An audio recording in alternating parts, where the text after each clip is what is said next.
Hello hello hello hello. आप सब ऐसा करो, पेज नंबर 236 पर आ जाओ। पेज नंबर 236 पर आप सब आ जाओ।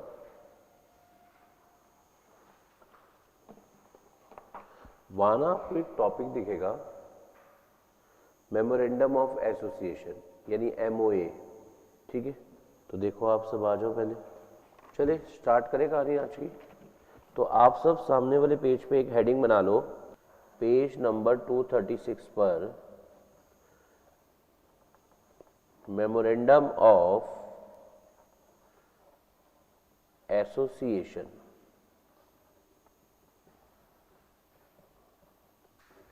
यानी MOA यानी मोए मोए। ठीक है, आप सबने एक हेडिंग बनाई है मेमोरेंडम ऑफ एसोसिएशन MOA। चलो आओ, सबसे पहले ना इसकी डेफिनेशन पढ़ते हैं। यानी पहला पॉइंट क्या हो गया इसका, डेफिनेशन ऑफ मेमोरेंडम।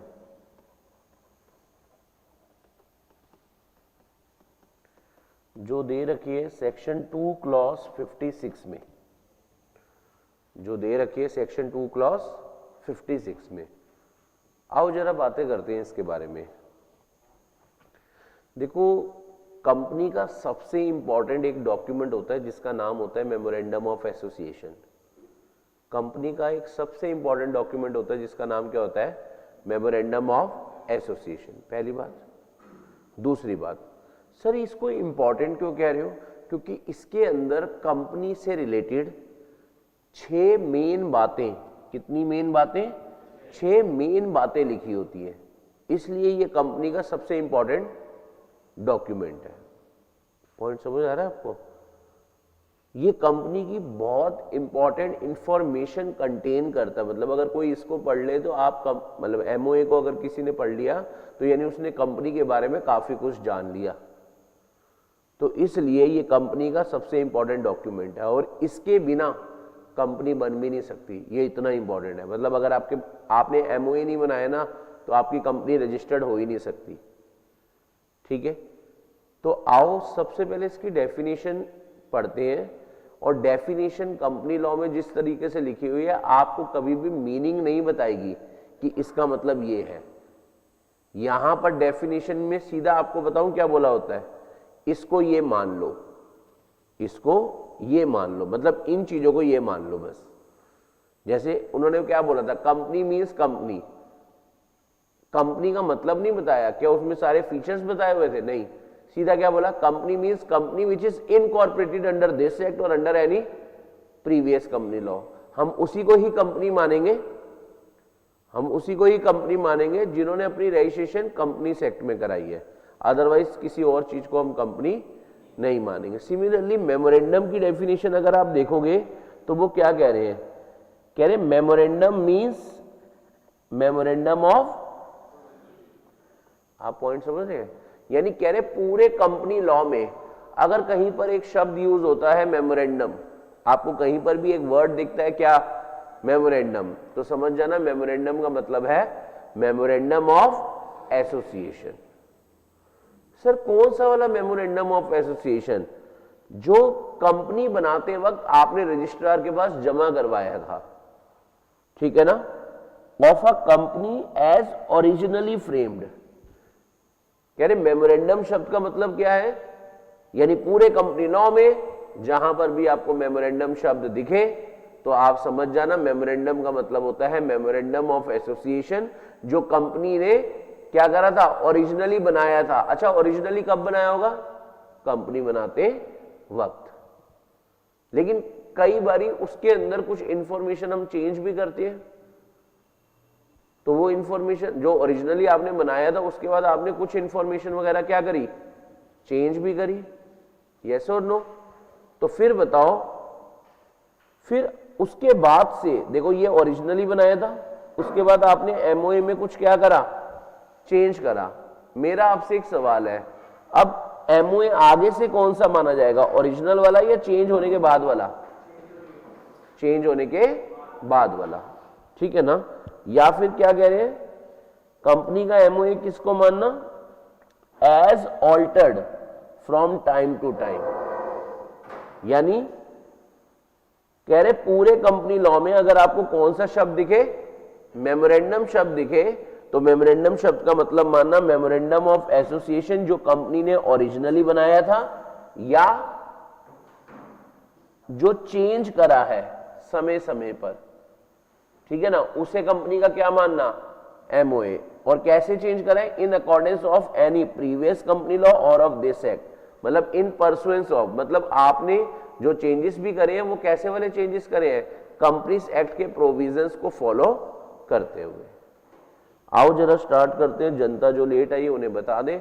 आप सबको गली नंबर 236 पर आना है और वहां पर एक हेडिंग बनानी है सामने वाले पेज पे, मेमोरेंडम ऑफ एसोसिएशन, ब्रैकेट में आपको लिखना है मोए मोए, ठीक है ना।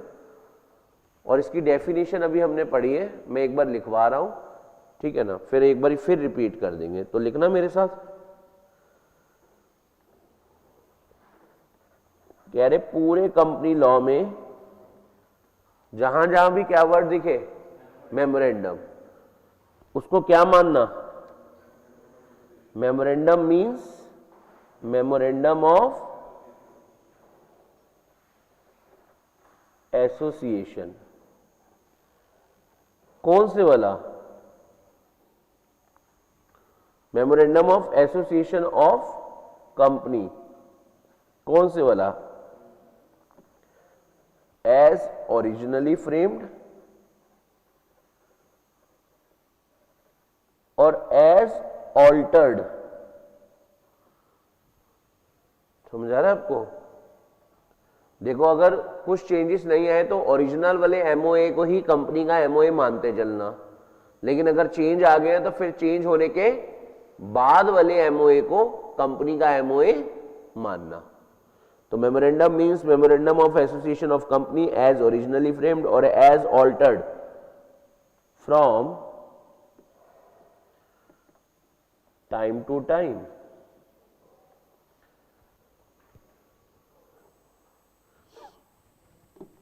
in pursuance of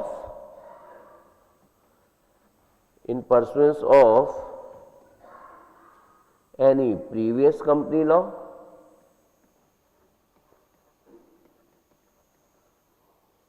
in pursuance of any previous company law or of this act। क्या आपको मेमोरेंडम वर्ड की डेफिनेशन समझ आई है? अच्छा, मेमोरेंडम वर्ड का आपको मीनिंग समझ आ गया। अब बात करेंगे इसकी इंपॉर्टेंस की।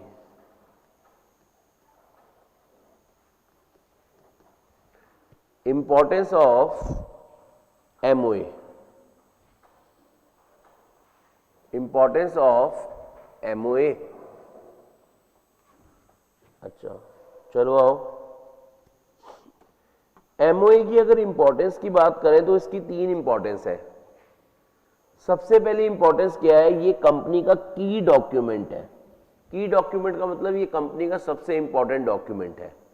तो यानी पहला इसका इंपॉर्टेंस क्या है, ये क्या है, की document.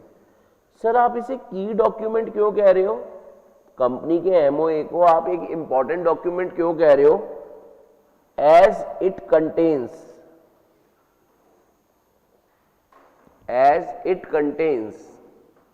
vital information, as it contains vital information about the company। समझ आ रहा है आपको? कह रहे हैं एमओए जो होता है कंपनी का एक डॉक्यूमेंट, वो बहुत इंपॉर्टेंट डॉक्यूमेंट है। क्यों इंपॉर्टेंट डॉक्यूमेंट है? क्योंकि इसके अंदर कंपनी की वाइटल इंफॉर्मेशन, कंपनी के बारे में बहुत कुछ लिखा होता है और कंपनी की सारी इंपॉर्टेंट बातें इसी डॉक्यूमेंट में लिखी होती हैं। और इसलिए इसको क्या कहते हैं, also known as charter of the company. मतलब इसको देखकर आपको कंपनी के बारे में बहुत कुछ पता चल जाता है। It is also known as charter of the company.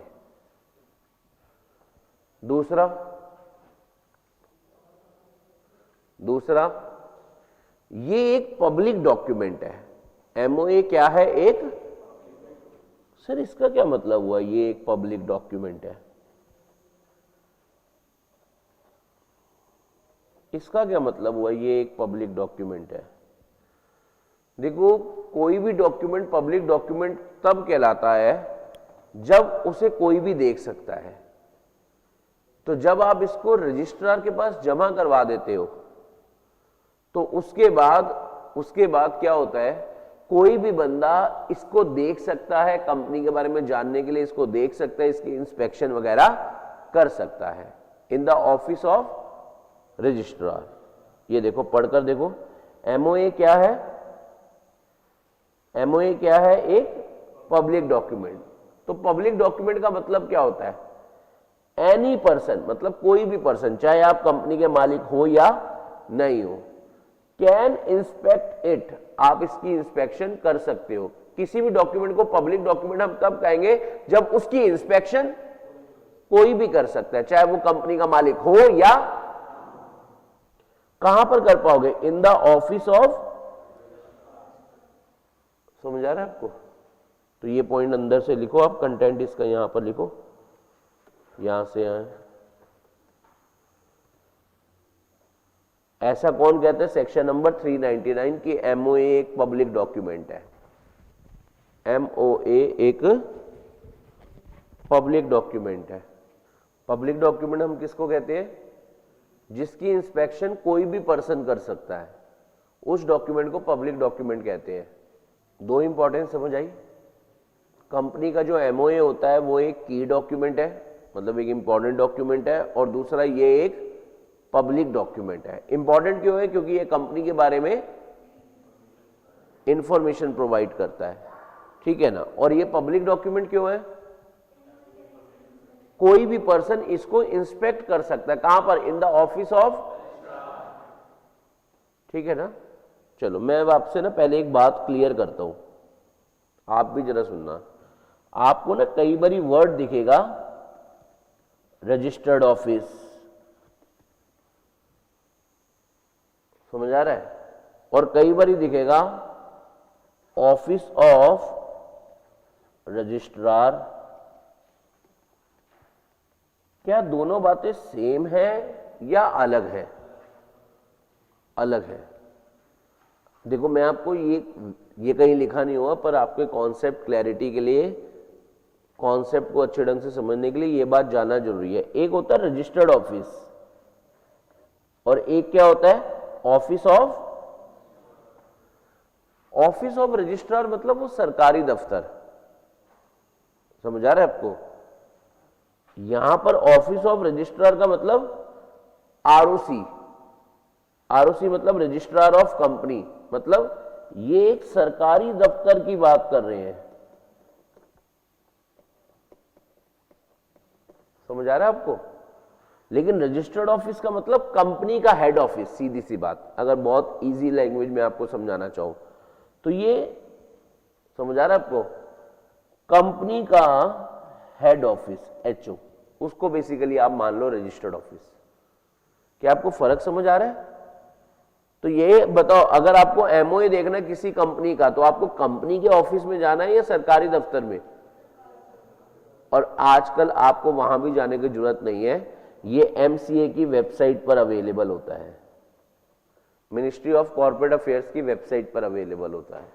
तो पॉइंट समझ आ रहा है आपको? तो इन्होंने क्या बोला हुआ है?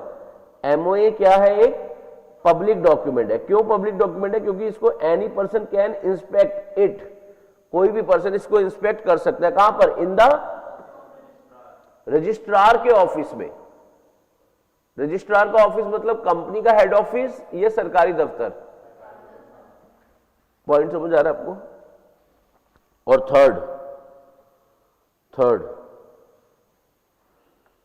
थर्ड इंपॉर्टेंस, ये इतना इंपॉर्टेंट है कि इसके बिना कंपनी बन ही नहीं सकती। ये इतना इंपॉर्टेंट है कि इसके बिना कंपनी बन ही नहीं सकती। तो क्या लिखा हुआ है, थर्ड लिखना, no company can registered without a memorandum. लिखो जरा third point, no company can registered without a memorandum, यानी इसके बिना कंपनी बन नहीं सकती। क्या आपको बातें समझ आ रही है? ये इतना इंपॉर्टेंट डॉक्यूमेंट है कि इसके बिना कंपनी बन नहीं सकती। हाँ जी, कुछ आए समझ? चलो एक बार रिपीट कर लेते क्या क्या अभी तक हुआ।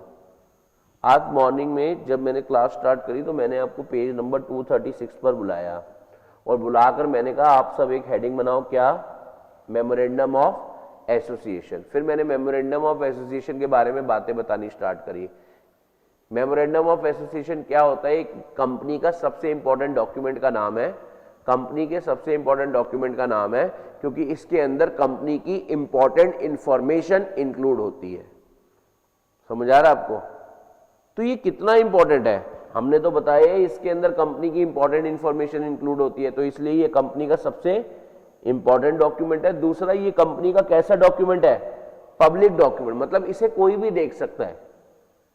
कोई भी देख सकता का मतलब चाहे वो कंपनी का मालिक है या नहीं है, मतलब उसके बाद कंपनी के शेयर हैं या नहीं है, ऐरा गैरा नत्थु खैरा, कोई भी पर्सन जाकर रजिस्ट्रार के ऑफिस में किसी भी कंपनी का एमओए देख सकता है। दो बातें समझ आ गई? और ये इतना इंपॉर्टेंट डॉक्यूमेंट है कि इसके बिना कंपनी बन ही नहीं सकती, यानी no company can registered without a MOA, यानी सभी कंपनी के पास अपना एक एमओए होना ही चाहिए। तो इसके नीचे डाउनवर्ड एरो, थर्ड पॉइंट के अंदर डाउनवर्ड एरो बनाकर ये लिखो, every company must have its own MOA. ये इतना इंपॉर्टेंट डॉक्यूमेंट है, इसके लिए हम कहना चाहेंगे कि सभी कंपनी के पास अपना एक एमओए होना ही चाहिए। चले फिर आगे बात करें, ठीक है? फिर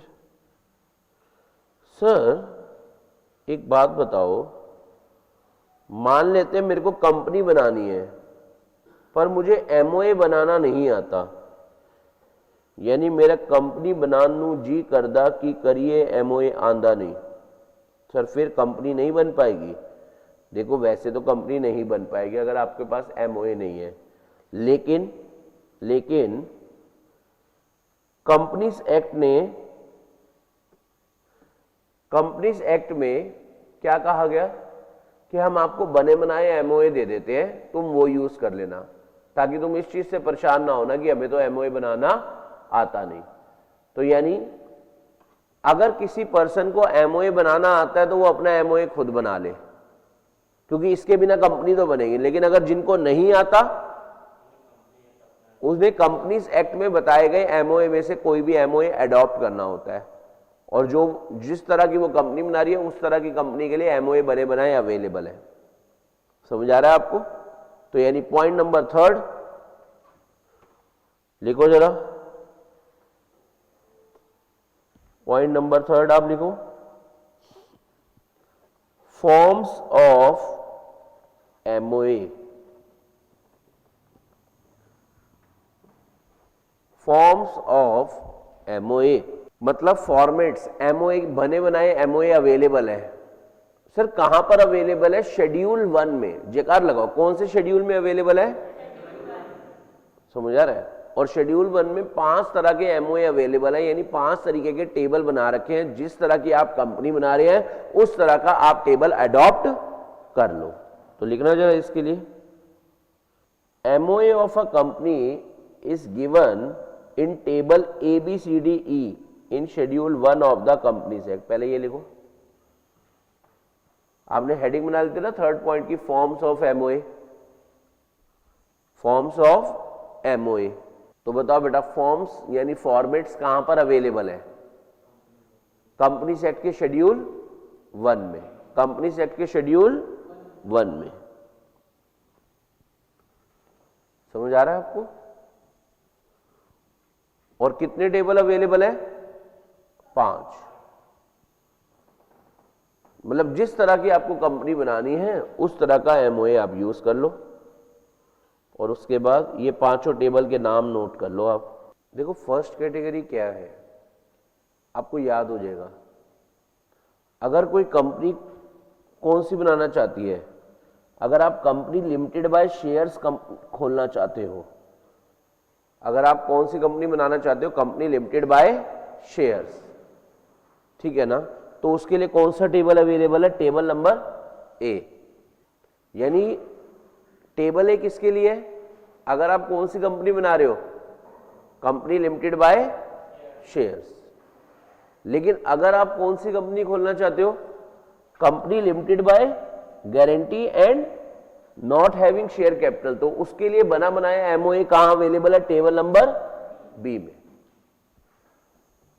2 पॉइंट समझ आए आपको या नहीं आए? यानी अगर आपको कंपनी लिमिटेड बाय शेयर्स खोलनी है तो आपको कौन से वाला एमओए अडॉप्ट करना है, टेबल ए। और अगर आप कौन सी कंपनी बनाना चाहते हैं, company limited by guarantee and not having share capital, तो फिर टेबल बी। और अगर आप खोलना चाहते हैं company limited by guarantee and having share capital, तो उसके लिए टेबल सी। तो देखो क्या हुआ, अगर company limited by share, company limited by guarantee not having share capital, company limited by guarantee having share capital. अब बताओ क्या होगी, अनलिमिटेड कंपनी, और फिर क्या होगी, टेबल डी किसके लिए होगा, unlimited company and having no share capital, और लास्ट टेबल ई किसके लिए होगा, unlimited company and having share capital का। तो यहां तक आप पहले लिख लो। बने बनाए एमओए अवेलेबल है, बने बनाए एमओए अवेलेबल है, समझ आ रहा है आपको? कौन कौन सी एमओए अवेलेबल है वो मैंने आपके साथ डिस्कस कर लिए। मैं बताता हूं चल क्या रहा है ताकि सबको समझ आ जाए, ठीक है? थोड़ा ध्यान देना। देखो हमने ना आज पेज नंबर 236 पर ना एक टॉपिक स्टार्ट करा है, memorandum of association. Memorandum of association क्या होता है, एक कंपनी का सबसे इंपॉर्टेंट डॉक्यूमेंट है जिसके अंदर कंपनी के बारे में 6 बातें लिखी होती हैं, ठीक है ना। तो सर अब हमारा अगला सवाल यही उठ रहा है कि कौन कौन सी 6 बातें उसके अंदर लिखी होती हैं। तो पॉइंट नंबर कौन सा बनेगा, ये 4, कि कंपनी के एमओए में कौन कौन सी इंपॉर्टेंट बातें लिखी होती हैं। हम बड़ी देर से बोल रहे हैं ये कंपनी का सबसे इंपॉर्टेंट डॉक्यूमेंट है, इसके अंदर कंपनी की बहुत इंपॉर्टेंट इंफॉर्मेशन होती है। तो कौन कौन सी इंफॉर्मेशन होती है वो तो बताओ सर। आओ, तो पॉइंट नंबर 4 की हेडिंग आप डालेंगे क्या, content of MOA, content of MOA, content of MOA, यानी कंपनी के एमओए में क्या क्या लिखा होता है। समझ आ रहा है आपको? एक कंपनी का डॉक्यूमेंट पढ़ रहे हैं और उसके अंदर क्या क्या लिखा होता है वो मैं आपको समझा रहा हूं। तो बताओ बेटा, इसके अंदर 6 बातें लिखी होती है, तो यानी 6 पैराग्राफ्स बनेंगे, बोलो यस और नो। और एमओए के पैराग्राफ को हम क्लॉजेस कहते हैं। एक बार बोलना बेटा, एमओए के पैराग्राफ को हम, तो इसका पहला क्लॉज कौन सा होगा, नेम क्लॉज। एक बार जकार लगाओ, क्या होगा,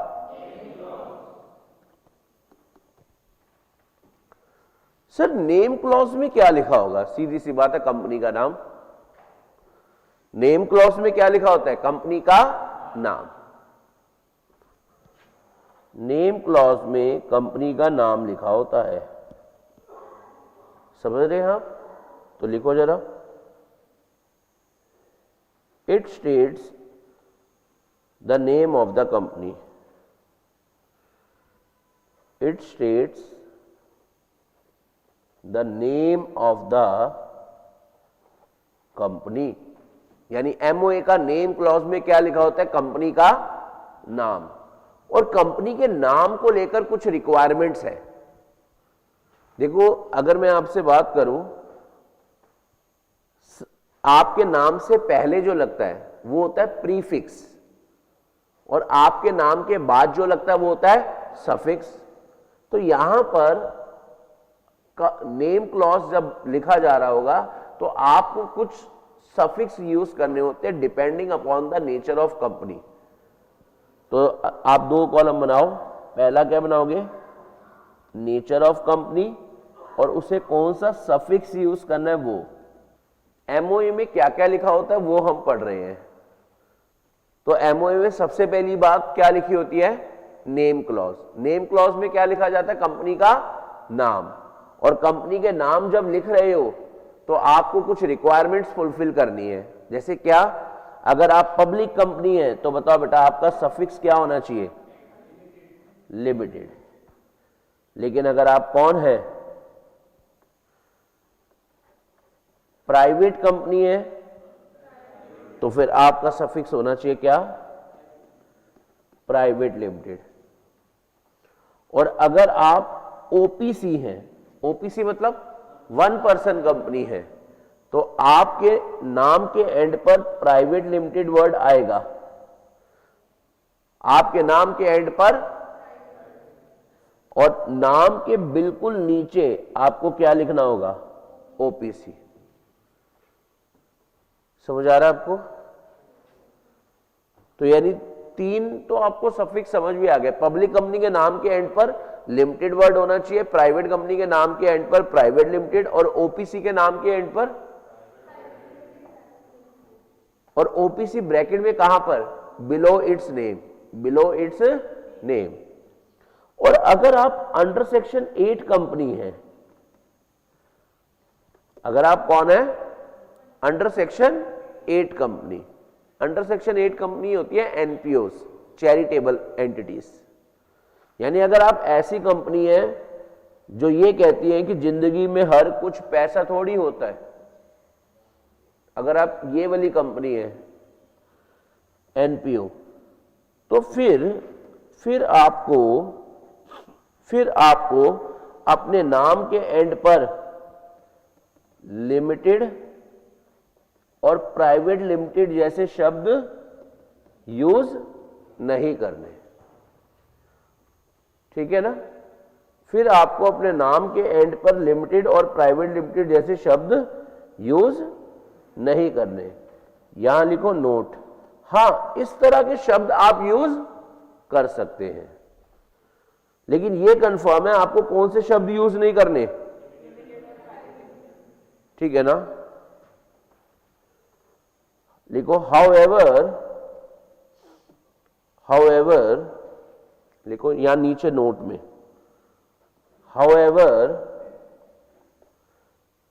under section 8 company may adopt the following words in its name। Sir वो कौन कौन से हैं शब्द जो वो अपने नाम में यूज कर सकते हैं, आप लिखना स्टार्ट करना। क्या लिखवाया, हाउएवर उनको लिमिटेड और प्राइवेट लिमिटेड तो नहीं यूज करना, ये पॉइंट तो कंफर्म है, लेकिन वो अपने नाम के एंड पर क्या यूज मतलब नाम में, पूरे नाम में कहीं पर भी ये वाले शब्द यूज कर सकते हैं। सर कौन कौन से शब्द यूज कर सकते हैं, लिखो पहला फाउंडेशन, पहला कौन सा, फाउंडेशन। तो दूसरा इंटर नहीं, दूसरा फॉरम। पहला फाउंडेशन, दूसरा फॉरम, तीसरा एसोसिएशन। पहला फाउंडेशन, दूसरा फॉरम, तीसरा एसोसिएशन। फोर्थ फेडरेशन,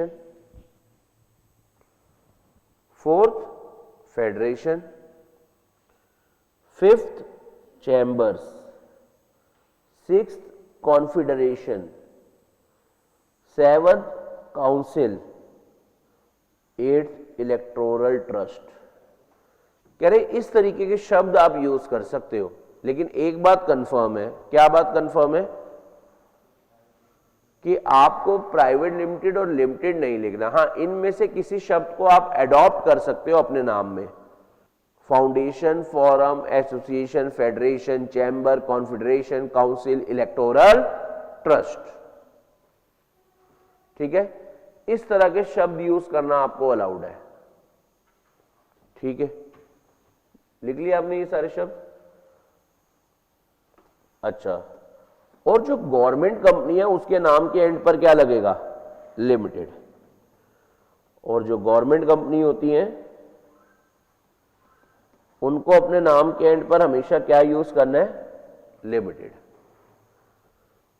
तो क्या आपको पहली बात पता चली एमओए में क्या लिखी होती है? पहली बात क्या लिखी होती है? Name clause. आपको भी बोलना पड़ेगा, पहली बात क्या लिखी होती है? यानी कंपनी का नाम लिखा होता है इसके अंदर। समझ आ गया आपको? यस और नो? ठीक है जी। और नेम क्लॉज में कंपनी का नाम लिखा होता है और नाम को लेकर कुछ रिक्वायरमेंट्स है कि नाम के एंड पर सफिक्स कौन से यूज करने हैं, जिससे पता चल पाए कि ये कौन से टाइप की कंपनी है। ये एक गवर्नमेंट कंपनी है, पब्लिक कंपनी है, प्राइवेट कंपनी है, अंडर सेक्शन 8 कंपनी है या फिर ओपीसी है। बोलो यहां तक का पॉइंट स्प्राइट है आप सभी को? चले फिर कहानी को आगे बढ़ाएं। अच्छा, नेम क्लॉज के बाद सेकंड क्लॉज आता है अपना सिचुएशन क्लॉज। इसको आप सेकंड क्लॉज को यानी सेकंड पैराग्राफ को आप क्या कह सकते हो? सिचुएशन क्लॉज कह सकते हो, या फिर आप इसे रजिस्टर्ड ऑफिस क्लॉज कह सकते हो, या फिर आप इसे डोमिसाइल क्लॉज कह सकते हो। हाँ जी, समझ आ रहा है आपको? सेकंड पैराग्राफ जो बनता है एमओए में वो क्या है? उसे आप situation clause, registered office clause या फिर किस नाम से के नाम से जानते हैं। ठीक है, तो बताओ बेटा, यानी कंपनी का ठिकाना बताना होता है, उसके बारे में बताना होता है। सिचुएशन मतलब कंपनी कहां पर, कंपनी का हेड ऑफिस कहां का है। याद है आपको? थोड़ी देर पहले आपको बताया था, एक होता है रजिस्टर्ड ऑफिस यानी कंपनी का हेड ऑफिस, और एक होता है ऑफिस ऑफ रजिस्ट्रार। वो क्या होता है? सरकारी दफ्तर, आरओसी, जहां आप कंपनी को बनाने, रजिस्टर्ड करवाने जाएंगे। समझ आ रहा है आपको? यस और नो? है ना? तो दोनों में फर्क है। तो बताओ यहां पर हमें किसका एड्रेस बताना है? यानी कंपनी अपने हेड ऑफिस का एड्रेस लिखेगी। हमें यहां एमओए से पता किसके बारे में चलता है? कंपनी के बारे में। कंपनी का नाम क्या है, कंपनी के घर का पता दो। समझ आ रहा है आपको? तो बताओ बेटा, तो सेकंड पैराग्राफ कौन सा होता है? सिचुएशन क्लॉज, जिसे आप रजिस्टर्ड ऑफिस या फिर क्या डोमिसाइल क्लॉज के नाम से जानते हैं। तो सर इसमें क्या लिखा होता है? क्या कंप्लीट एड्रेस लिखा होता है? तो जवाब आता है नहीं। क्या सिचुएशन क्लॉज में कंपनी का कंप्लीट एड्रेस लिखा होता है, पूरा एड्रेस? नहीं। तो सर फिर इस पैराग्राफ में क्या लिखा होता है? सिर्फ स्टेट का नाम कि ये किस स्टेट में कंपनी रजिस्टर्ड हुई है, बस। पूरा कंप्लीट एड्रेस नहीं लिखा होगा कि हमारी कंपनी जो है काली पहाड़ी के पीछे टेढ़ी मेढ़ी गली में चिंचपोकली बिल्डिंग के नीचे है, ऐसा कुछ नहीं लिखा होता। कंप्लीट एड्रेस नहीं लिखा होता, मेट्रो पिलर नंबर इसके सामने, ऐसा कुछ नहीं होता। सिर्फ क्या बताया जाता है? Name of the state. तो यानी इसमें क्या बताया जाता है? यहां आप लिखेंगे it state the state in which the register of the company is to be situated, बस ये बताया जाता है। यानी नेम ऑफ द स्टेट बताया जाता है। ये पैराग्राफ क्या बताता है? सिर्फ स्टेट का नाम बताता है। This clause indicate the state in which the registered office of the company, the registered office of the company, यानी कंपनी का हेड ऑफिस हम कहां बनाने जा रहे हैं। यानी हमने अपनी कंपनी कौन सी स्टेट में रजिस्टर्ड कराई है वो हमें बताना होता है। क्या आपको दो पैराग्राफ समझ आए? पहला पैराग्राफ अपना कौन सा था? Name clause. दूसरा क्या है? सिचुएशन क्लॉज, जिसे आप रजिस्टर्ड ऑफिस क्लॉज या फिर डोमिसाइल क्लॉज के नाम से जानते हैं। क्या आपको दो बातें समझ आई है यहां तक की? ठीक है जी। थर्ड पैराग्राफ का नाम होता है ऑब्जेक्ट क्लॉज। थर्ड पैराग्राफ का नाम होता है ऑब्जेक्ट क्लॉज। हाँ जी, थर्ड पैराग्राफ का नाम क्या होता है अपना? Object clause. सर इसके बारे में बताना, ऑब्जेक्ट क्लॉज के बारे में। इधर ध्यान देंगे। ऑब्जेक्ट क्लॉज का मतलब हो गया बेसिकली ये पॉइंट बताता है कंपनी के ऑब्जेक्टिव, कि कंपनी किस लिए रजिस्टर्ड हो रही है। तो कंपनी बताती है कि हम ये सब काम करने के लिए क्या हो रहे हैं? रजिस्टर्ड हो रहे हैं। समझ आ रहा है आपको? उसे हम क्या कहते हैं? Object clause. यानी यहां पर लिखा जाता है कंपनी क्या क्या करेगी या क्या क्या कर सकती है। एक बात मैं आपको बता दूं, जो चीजें आपने इसमें लिख दी कंपनी सिर्फ वो ही कर पाएगी, उसके अलावा और कुछ नहीं कर पाएगी। पॉइंट समझ रहे हो? तो जो जो चीजें आपने इसके अंदर लिख दी कंपनी सिर्फ वो ही कर पाएगी, उसके अलावा कुछ भी नहीं कर पाएगी। ठीक है ना? यानी बेसिकली ऑब्जेक्ट क्लॉज में लिखी होती है कंपनी की पावर, यानी कंपनी क्या क्या करेगी और कर सकती है। ऑब्जेक्ट क्लॉज में लिखी होती है कंपनी की पावर लिखी होती है। लेकिन इन्होंने इसको कैसे डिफाइन करा? इन्होंने क्या करा? इसमें क्या लिखे होते हैं? The object for which the company is propose to be incorporated. यानी ऑब्जेक्ट बेसिकली मतलब ऑब्जेक्टिव। ऑब्जेक्ट बेसिकली मतलब ऑब्जेक्टिव, यानी इसमें लिखे जाते हैं किस उद्देश्य के लिए कंपनी बनाई जा रही है। तो जो उद्देश्य लिखे हैं कंपनी सिर्फ वो ही काम कर पाएगी। यानी बेसिकली ये वाला पैराग्राफ कंपनी की पावर के बारे में बताता है। पॉइंट समझ आ रहा है आपको कि कंपनी क्या क्या कर सकेगी? समझ रहे हैं आप सब? तो लिखो जरा, the object for which the company is propose to be incorporated. Object का बेसिकली मतलब क्या हो गया यहां पर? ऑब्जेक्टिव। इसके थ्रू क्या पता चलते हैं? कंपनी के ऑब्जेक्टिव। तो देखो एमओए कंपनी की इंपॉर्टेंट इंफॉर्मेशन तो बता रहा है, कंपनी का ये नाम है और कंपनी किस तरह के उसके सफिक्स से पता चल जाता है। कंपनी का ये नाम है और कंपनी पब्लिक कंपनी है, प्राइवेट कंपनी है, ओपीसी है, ये सब पता चल जाएगा इससे। दूसरा, कंपनी कौन सी स्टेट में रजिस्टर्ड हुई है वो पता चल जाएगा। कंपनी क्या क्या कर सकती है वो पता चल जाएगा। तो यार ये कंपनी का इंपॉर्टेंट डॉक्यूमेंट आपको लग रहा है या नहीं लग रहा? समझ आ रहा है आपको? अच्छा एक बात बताओ, आप कई बार क्या कहते हो कि जैसा नाम है वैसे ही काम होने चाहिए, या मैं ऑपोजिट बोलूं, जैसे आपके काम है वैसे ही आपका क्या होना चाहिए? नाम। समझ आ रहा है आपको? यानी if any company has change it's activity, मतलब पहले आपने किसी एक उद्देश्य के लिए अपनी कंपनी बनाई थी, अब आपका उद्देश्य क्या हो गया? चेंज हो गया। Which are not reflected in its name, मतलब जो अब नया काम है वो आपके नाम के साथ मैच नहीं हो रहा। तो company shall change its name in line with the activities within a period of 6 months from the change of activity after complying all the provisions as applicable to change of name। तो यानी object clause के नीचे आप एक note लिखेंगे, ये अगर कोई कंपनी अपनी एक्टिविटीज चेंज करती है और उस एक्टिविटीज चेंज होने के बाद कंपनी का नाम और कंपनी का काम आपस में मैच नहीं हो रहा, तो कंपनी को अपना नया नाम रख लेना चाहिए। कैसा नाम रखना चाहिए? जो नई वाली एक्टिविटीज से क्या करता हो? मैच करता हो। क्या आपको 3 पैराग्राफ समझ आ गए? हाँ जी, 3 पैराग्राफ आपको समझ आ चुके हैं। पहला नेम क्लॉज, दूसरा सिचुएशन क्लॉज और तीसरा ऑब्जेक्ट क्लॉज। अच्छा अगर आपको याद हो, मैंने आपको ना बताया था कंपनी 2 तरह की होती है, लिमिटेड कंपनी, अनलिमिटेड कंपनी, और लिमिटेड कंपनी भी further limited by shares, limited by guarantee. तो वहां पर ना मैंने एक लाइन यूज करी थी, देखते हैं आपको याद आएगी या नहीं। कौन सी कंपनी है ये कौन से डॉक्यूमेंट को देखकर पता चलता है? एमओए। कंपनी के एमओए में अगर ये लिखा है कि यार मेंबर की लायबिलिटी अनपेड अमाउंट जितनी होगी तो कंपनी लिमिटेड बाय शेयर है। अगर एमओए में ये लिखा है कि कंपनी की लायबिलिटी गारंटी अमाउंट जितनी होगी तो कंपनी लिमिटेड बाय, समझ आ रहा है आपको, और मेंबर्स की लायबिलिटी अनलिमिटेड होगी तो अनलिमिटेड। तो यानी 4th क्लॉज जिसका नाम क्या है? फोर्थ क्लॉज जिसका नाम क्या है बताओ, लायबिलिटी क्लॉज। लायबिलिटी क्लॉज,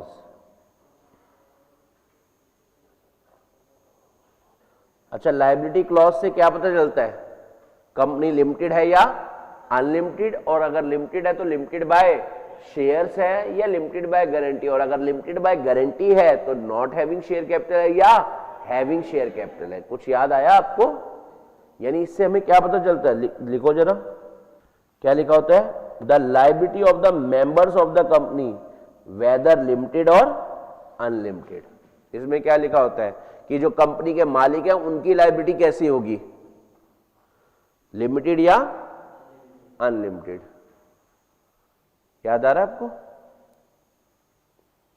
यानी कंपनी के कौन से डॉक्यूमेंट्स को देखकर पता चलता है कि ये लायबिलिटी लिमिटेड है या अनलिमिटेड, तो कंपनी के एमओए को देखकर ऐसा पता चलता है कि लायबिलिटी लिमिटेड है या अनलिमिटेड है। यानी लायबिलिटी क्लॉज आपको बताता है मेंबर्स की लायबिलिटी के बारे में, क्योंकि कंपनी की तो हमेशा ही क्या होगी, अनलिमिटेड, लेकिन मेंबर्स के पास दो ऑप्शन है, लिमिटेड और अनलिमिटेड। याद आ रहा है कुछ कुछ? हाँ जी, ठीक है जी, फिर ठीक है। तो लायबिलिटी क्लॉज में क्या लिखा होता है, मेंबर्स की लायबिलिटी के बारे में कि उनकी लायबिलिटी लिमिटेड है या अनलिमिटेड। और अगर बताओ बेटा फर्दर अगर कंपनी की लायबिलिटी लिमिटेड है तो लिमिटेड में भी फर्दर क्या होता है बताओ, लिमिटेड बाय शेयर्स है, लिमिटेड बाय गारंटी है। अच्छा, लिमिटेड बाय गारंटी में maximum liability of the member क्या होगी, इधर unpaid amount limited by shares में, और लिमिटेड बाय गारंटी में क्या लिखा होता है, हम मानकर चले without share capital only, guarantee amount लिखा होता है। अच्छा, ये गारंटी अमाउंट हम कब मांग सकते हैं, only eight the time of, तो जो ये मेंबर पैसा देंगे, जो ये गारंटी अमाउंट का पैसा मेंबर देंगे वो किस में डलेगा, वो किस चीज के लिए देंगे, ठीक है ना? तो लिखना जरा, ये जो गारंटी अमाउंट का पैसा होगा वो किन चीजों के लिए देंगे हम। देखो, कंपनी सारा एसेट बेच के पैसा इकट्ठा कर रही होगी, उसमें कहेंगे हमारा भी ये पकड़ो पैसे, क्योंकि हमने भी आपको बोला था कि हम इतने पैसे आपको देंगे। यानी ये पैसा कहां कहां पर लगेगा, to the assets of the company in the event of its wound up. तो यानी ये कॉन्ट्रीब्यूशन, ये गारंटी अमाउंट आप किस में कॉन्ट्रीब्यूट करेंगे, पहला कंपनी के एसेट्स में डाल देंगे इस पैसे को, और दूसरा इस पैसे से, दूसरा to the cost charges and expenses of winding up. और बताओ बेटा, और इस पैसे से हम और कहां यूज कर सकते हैं, कंपनी बंद करने का जो खर्चा आ रहा है इस पैसे को हम वहां पर भी यूज कर सकते हैं। तो गारंटी अमाउंट को दो पार्ट में बांट कर ये लिख लो, यानी जो गारंटी अमाउंट होता है जो आप कंट्रीब्यूट करेंगे, the amount up to which each member contribute undertakes to contribute, कहां पर, या तो एसेट्स ऑफ द कंपनी के अंदर डाल दिए जाएंगे ये पैसे, या वाइंडिंग अप का जो खर्चा आ रहा है ना उसके लिए। तो आप दो पार्ट्स में बांट दिया था यहां पर। ये जो गारंटी अमाउंट वाला कंट्रीब्यूशन है, गारंटी अमाउंट वाला कंट्रीब्यूशन कहां डलेगा, टू द एसेट्स या कॉस्ट ऑफ वाइंडिंग अप के लिए, ठीक है ना? समझ आ रहा है आपको? गारंटी अमाउंट वाला कंट्रीब्यूशन, ठीक है बेटा? तो लिख लो इसको। अच्छा, बढ़िया पॉइंट। कितने क्लॉज हो गए अपने एमओए के, 4। कौन कौन से क्लॉज हो गए, पहला, दूसरा, तीसरा और फोर्थ, ठीक है। चलो फिफ्थ क्लॉज की बात करते हैं। फिफ्थ क्लॉज का नाम है कैपिटल क्लॉज। एक बार भी लिखना जरा, फिफ्थ क्लॉज का नाम क्या हो गया, बहुत ही आसान है। कैपिटल क्लॉज में क्या लिखा होता है, कैपिटल क्लॉज में क्या लिखा होता है वो भी जरा जान लो यार। कंपनी की ऑथराइज शेयर कैपिटल, यानी during the life time company कितने की कैपिटल इशू कर सकती है वो लिखा होता है। याद है आपने पढ़ा होगा ना, कंपनी की ऑथराइज कैपिटल होती है, उसमें से इश्यूड कैपिटल होती है, समझ आ रहा है आपको? तो ऑथराइज कैपिटल कहां लिखी होती है? कंपनी के, ठीक है ना? तो लिखो जरा पहला, तो यानी कैपिटल क्लॉज में क्या लिखा होता है? The amount of authorise capital, the amount of authorise capital, और साथ में और क्या लिखा होता है? Divided into shares of fixed amount and the number of shares, मतलब कितने कितने अमाउंट के इक्विटी शेयर इशू कर सकते हो, प्रेफरेंस शेयर इशू कर सकते हो, कितने वाले, 10 रुपए वाले, 100 रुपए वाले, वो लिखा होता है, ठीक है ना? तो आप क्या लिखो? The amount of authorise capital divided into share of fixed amount, इतने वाला शेयर होगा, 10 रुपए वाला होगा, 100 रुपए वाला होगा और इतना रुपए का होगा, टोटल लिखा जाता है। और याद करो, मैंने आपके साथ बात करी है, पब्लिक कंपनी बनाने के लिए मिनिमम कितने लोगों की जरूरत होती है? 7। प्राइवेट कंपनी के लिए मिनिमम 2, और ओपीसी अगर बनानी है तो 1। समझ आ रहा है? तो इन सब्सक्राइबर के बारे में क्या लिखा होगा, और साथ में उसके अंदर एक और बात लिखी होगी, the number of share with subscriber to the memorandum have agreed to take, और साथ में क्या लिखा होता है कि कितने शेयर्स कौन सा मेंबर लेगा, जो कंपनी बना रहे हैं वो लोगों में से कौन से मेंबर के पास कितने शेयर्स होंगे, कितने शेयर्स वो खरीदने को तैयार है, वो लिखा होता है। कौन से क्लॉज में? कैपिटल क्लॉज में ही। मैं आपको इंटर की बुक से एक चीज दिखाता हूं, आपको समझ आ जाएगा। ये देखो, जैसे एक इन्फोसिस कंपनी आपने सुनी है बेटा, इन्फोसिस, तो इन्फोसिस कंपनी में देखो सब्सक्राइबर के, बताओ सब्सक्राइबर की डिटेल कहां लिखी होगी? एक तो इसके अगले वाले क्लॉज में लिखी होती है। देखो जैसे नगावरा रामा राव नारायण 1 शेयर ले रहे हैं, नादाथुर श्रीनिवास राघवन 1 शेयर लेने को तैयार है। समझ आ रहा है? ऐसे लिखा होता है। ये एमओए का एक एक्सट्रैक्ट ऑफ एमओए, पूरा एमओए नहीं है, एमओए का एक पार्ट है। और देखो उसमें लिखा क्या हुआ है यार, ये वाला सब्सक्राइबर इतने शेयर्स लेगा, ये वाला सब्सक्राइबर इतने शेयर लेगा। आप समझ रहे? ये इंटर की बुक से दिखा रहा हूं। सेनापति गोपाल कृष्णन 1 शेयर लेंगे, नंदन मोहन नीलकानी ये भी 1 शेयर लेंगे। पॉइंट समझ आ रहा है? और बाकी ये 4 शेयर्स कौन लेगा उसके बारे में अगली एक बंदे की और डिटेल होगी। पर पॉइंट समझ आना स्टार्ट हुआ आपको? ये नहीं हुआ? कौन कितने शेयर्स लेगा वो भी लिखा होता है। तो आप लिखो, क्या लिख रहे हो? The number of share with the subscriber to the memorandum have agreed to take, indicate the opposite their name. बताओ, इनके नाम के जस्ट सामने ही लिखा होता है। समझ आ रहा है? नाम के सामने लिखा होता है। और बताओ कम से कम which shall not be less than कितने शेयर्स? 1 शेयर। सबके सामने कम से कम क्या लिखा होगा? 1 शेयर तो लिखा ही होगा। यहां तक का पॉइंट समझ आ गया आपको? लास्ट क्लॉज अपना होता है association clause, clause number 6, association clause. Clause number 6 कौन सा? Association clause. अच्छा, एसोसिएशन क्लॉज को और करके लिखना सब्सक्रिप्शन क्लॉज। अच्छा, फिर और करके एक और बारी लिखना, और करके एक और बारी लिखना सिग्नेटरी क्लॉज।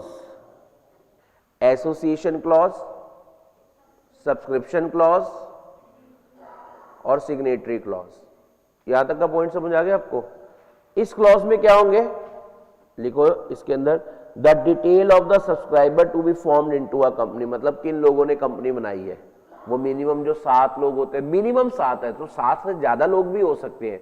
10 लोगों ने मिलकर कंपनी बनाई तो 10 का नाम होगा। ऐसा नहीं है कि हमेशा 7 का ही होगा, 2 का ही होगा या 1 का ही होगा। मैं बोल रहा हूं मिनिमम इतने लोग चाहिए होते हैं, ज्यादा भी हो सकते हैं, ज्यादा भी हो सकते हैं, कम से कम इतने चाहिए। ज्यादा है तो कोई दिक्कत वाली बात नहीं है। तो यानी लास्ट क्लॉज होता है अपना एसोसिएशन क्लॉज, जिसे आप सब्सक्रिप्शन या फिर सिग्नेटरी क्लॉज के नाम से भी जान सकते हैं। और इसके अंदर लिखी होती है the detail of the subscriber to be formed into a company, यानी सब्सक्राइबर की डिटेल्स लिखी होती है। तो ये 6 क्लॉजेस को याद करने का एक तरीका है। ये लिख लिया आपने, the detail of the subscribers है, पक्का। चलो ये मैं एक निमोनिक बता रहा हूं, ये कोई अनाउंसमेंट नहीं है।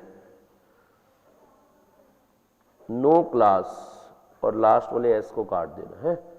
तो नो में एन से आ गया क्या, अच्छा ओ से ऑब्जेक्ट क्लॉज, सी से कैपिटल क्लॉज, एल से ए से एसोसिएशन क्लॉज और एस से सिचुएशन क्लॉज। तो लिखो जरा, नो क्लास ये एक निमोनिक है, इसके थ्रू आपको ये 6 पॉइंट्स याद हो जाएंगे। तो पहला एन से नेम क्लॉज, ओ से object clause, name clause object clause, फिर सी से क्या आ गया, कैपिटल क्लॉज। हाँ जी, सी से अपना क्या आ गया, कैपिटल क्लॉज, और एल से, फिर ए से, और एस से। लिख लिया आपने नो क्लास। देखो सभी कंपनी के एमओए में कितनी बातें लिखी होती हैं, 6 बातें, और 6 की 6 हमने पढ़ ली है। लेकिन जो एक कंपनी होती है ना ओपीसी, उसमें एक एक्स्ट्रा क्लॉज होता है। तो यानी 7 नंबर का क्लॉज सिर्फ किसके लिए होगा, तो उस क्लॉज का नाम होता है नॉमिनेशन क्लॉज। एक बारी बोलना बेटा, क्या होता है। देखो ओपीसी बनाता है एक पर्सन, और वो बंदा अगर मर गया फिर वो कंपनी को कौन चलाएगा, उसका नाम हमें पहले से ही बताकर रखना होता है एमओए के अंदर। तो बताओ, जिसमें आप नॉमिनी का नाम बताते हैं, अच्छा नॉमिनी का नाम बताने की जरूरत सिर्फ कौन सी कंपनी में पड़ती है आपको, ओपीसी। ओपीसी बोले तो 1 पर्सन कंपनी, सारे बच्चे बोलते हुए देखेंगे, ओपीसी बोले तो, समझा रहा आपको। तो 1 पर्सन कंपनी जो है, 1 पर्सन कंपनी जो है, उसके बारे में अगर बात करें तो उसके अंदर एक एक्स्ट्रा क्लॉज होता है। यानी सभी कंपनी में 6 होते हैं, ओपीसी में 6+1, 1 एक्स्ट्रा कौन सा, नॉमिनेशन क्लॉज। और नॉमिनेशन क्लॉज में हम क्या नाम लिखेंगे, नेम ऑफ द नॉमिनी लिखेंगे। Who shell become the member, जो कंपनी का क्या बन जाएगा, member. In the death, in the event of death, अगर डेथ हो जाती है किसकी, ओरिजिनल सब्सक्राइबर की, या ओरिजिनल सब्सक्राइबर कॉन्ट्रैक्ट करने के लायक नहीं बचता, तो उस सिचुएशन में कंपनी को कौन संभाल लेगा, जो पर्सन संभालेगा जिसका नाम एमओए में लिखा हुआ है अंडर नॉमिनेशन क्लॉज। यानी नॉमिनेशन क्लॉज में क्या लिखा होता है, नॉमिनेशन क्लॉज में क्या लिखा होता है, लिखो जरा। In the case of OPC, यात्री कृपया ध्यान दें, ये वाला क्लॉज सिर्फ किसके लिए है, ओपीसी। ओपीसी बोले तो 1 person company. The name of the person who in the event of death of the subscriber shell become the member of the company. यानी वो बंदा कंपनी का क्या बन जाएगा, मेंबर बन जाएगा। बताओ कब मेंबर बन जाएगा, जब ओरिजिनल मेंबर की क्या हो जाएगी, डेथ हो जाएगी। समझा रहा है आपको। तो यानी आपने एमओए के बारे में क्या क्या जान लिया, एमओए की डेफिनेशन, फिर एमओए की इंपॉर्टेंस, फिर एमओए के फॉर्म्स, मतलब कौन कौन, टेबल ABCD, फिर उसके बाद एमओए के कंटेंट। 4 बातें आप एमओए के बारे में जान चुके हो। हाँ जी, समझ भी आई है आपको, सभी बताएंगे, बताओ यस या नो। ठीक है, फिर बहुत बढ़िया। देखो अगर समझ आ जाती है। अब 5th पॉइंट आप लिखेंगे, 5th पॉइंट, एमओए का 5th point, basic requirements of MOA. MOA की बेसिक रिक्वायरमेंट मतलब ये सब चीजें एमओए में होनी चाहिए। पहला लिखो जरा, एमओए की बेसिक रिक्वायरमेंट, पहला, इट मस्ट बी प्रिंटेड। पहली बुलेट बनाओ, एमओए हमेशा प्रिंटेड फॉर्म में बनेगा, मतलब आप हाथ से एमओए नहीं बनाएंगे, प्रिंट करवाएंगे उसका। एमओए मस्ट बी प्रिंटेड, पहली रिक्वायरमेंट समझ आ गई। मतलब एमओए बनाने के लिए बेसिक क्या क्या बातों का ध्यान रखना पड़ेगा। पहला, एमओए प्रिंटेड होना चाहिए। दूसरा, डिवाइडेड इनटू पैराग्राफ्स, पैराग्राफ्स में होना चाहिए। 6 पैराग्राफ्स तो बनने ही चाहिए ना। एमओए प्रिंटेड होना चाहिए। दूसरा, एमओए पैराग्राफ्स में डिवाइड होना चाहिए। तीसरी बात, सीरियली नंबर्ड होना चाहिए, मतलब नंबर्ड कॉन्जिक्यूटिवली। और बताओ बेटा, एमओए पर साइन किसने करे हो? आप लिखो साइंड बाय। अगली रिक्वायरमेंट क्या है? Signed by 7 to 1, 7 in case of public company, तो लिखो अगला, लिखो साइंड बाय एटलीस्ट 7 to 1, ऐसी लिखो। 7 इन case of public company, 2 in case of private company and 1 in case of OPC. तो एमओए प्रिंटेड होना चाहिए, डिवाइडेड इनटू पैराग्राफ्स होना चाहिए, सीरियली नंबर्ड होना चाहिए और इसके ऊपर साइन करे हों। किसने? पब्लिक कंपनी में कम से कम 7 लोगों ने, प्राइवेट कंपनी में कम से कम 2 लोगों ने, और ओपीसी में और क्या लिखा होना चाहिए? The particulars about signatories of the MOA, मतलब एमओए के जो लोग साइन कर रहे हैं उनकी डिटेल्स। पर्टिकुलर्स मतलब डिटेल्स। किनकी डिटेल्स लिखी होनी चाहिए बताओ ना बेटा? The details about the signatory to the MOA. देखो मैंने अब आपको जब ये वाला एमओए दिखाया तो देखो इसमें बताया हुआ ना कि ये क्या लिखा हुआ है? नगवरा रामाराव नारायण, उसका नाम क्या है, ठीक है ना, उसका घर का पता, ठीक है ना, और ये किनका बेटे हैं, यानी signature, name, address, description, occupation, ये सब लिखा होता है। तो यानी एमओए में जो लोग साइन कर रहे हैं उनकी डिटेल्स का होना भी जरूरी है। और लास्ट पैराग्राफ में आपने बताया भी तो यही है, एसोसिएशन क्लॉज में लिखा क्या होता है? The details of the subscribers. तो यानी एमओए प्रिंटेड होना चाहिए, पैराग्राफ में डिवाइडेड होना चाहिए, सीरियली नंबर्ड होना चाहिए और इसके ऊपर 7 to 1 के साइन होने चाहिए और इन लोगों की डिटेल्स होनी चाहिए। तो यानी अगला, the particular about the signatory to the memorandum और विटनेस के, विटनेस और इनके दोनों की डिटेल्स होनी चाहिए। देखो विटनेस के सामने ही तो आप लोग साइन करोगे, ये देखो विटनेस के भी signature, name, address, description and occupation of witness, आप इनके सामने ये सब लोग साइन करें तो विटनेस के भी क्या होनी चाहिए? डिटेल्स होनी चाहिए। समझ आ रहा है आपको? तो लिखो जरा, the particulars about the signatory to the MOA as well as witness. हाँ जी, डन, पक्का, ठीक है। अब सुनना अगला पॉइंट नंबर 6 बनेगा। बेसिक रिक्वायरमेंट्स तक सबको समझ आ गया? अब पॉइंट नंबर 6 जो मैं कह रहा हूं, देखो ये एमओए है, मान लेते हैं एक एग्जांपल करते हैं। चलो, एक कंपनी है एबीसी लिमिटेड। एक कंपनी कौन है? ठीक है, एबीसी लिमिटेड और कुछ लोग मिलकर एक न्यू कंपनी बना रहे हैं जिसका नाम है XYZ प्राइवेट लिमिटेड। तो बताओ बेटा, XYZ प्राइवेट लिमिटेड के सब्सक्राइबर कौन बनना चाह रही है? एक कंपनी बनना चाह रही है, एक आर्टिफिशियल पर्सन बनना चाह रही है। तो क्या वो एमओए का सब्सक्राइबर, यानी एक कंपनी दूसरी कंपनी के एमओए का सब्सक्राइबर बन सकती है या नहीं? तो जवाब आता है जी हां। समझ आ रहा है आपको? तो यानी अगला पॉइंट नंबर 6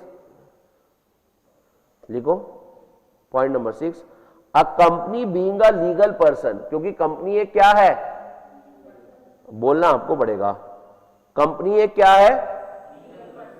तो therefore can through its agent subscribe to the MOA, वो एमओए पर क्या कर सकती है? साइन कर सकती है। और उनके एजेंट क्या होंगे? उनके मेंबर, डायरेक्टर्स, मतलब कंपनी के मेंबर्स और डायरेक्टर कंपनी के बिहाफ पर जाकर किसी एमओए को सब्सक्राइब कर सकते हैं, मतलब उस पर साइन वगैरह कर सकते हैं। यानी कंपनी भी क्या हो सकती है? किसी दूसरी कंपनी की सब्सक्राइबर, क्योंकि कंपनी भी एक पर्सन है। कौन सा पर्सन है? ठीक है, पॉइंट नंबर 6 समझ आया आपको? पक्का? सर ये छोटे बच्चे होते हैं। अच्छा आप में से भी बताओ कौन कौन 18 से कम का है? आप में से कोई है 18 से कम का? नहीं? चलो, तो जो 18 से कम के होते हैं उन्हें हम कहते हैं माइनर, और जो 18 या 18 प्लस होते हैं उन्हें हम कहते हैं मेजर। तो छोटे बच्चे, क्या छोटे बच्चे एमओए पर साइन कर सकते हैं या नहीं? तो जवाब आता है ना, छोटे बच्चे एमओए पर साइन नहीं कर सकते। पॉइंट समझ आ रहा है आपको? सर अगर उन छोटे बच्चों के बिहाफ पर कोई उनके पेरेंट्स साइन कर सकते हैं?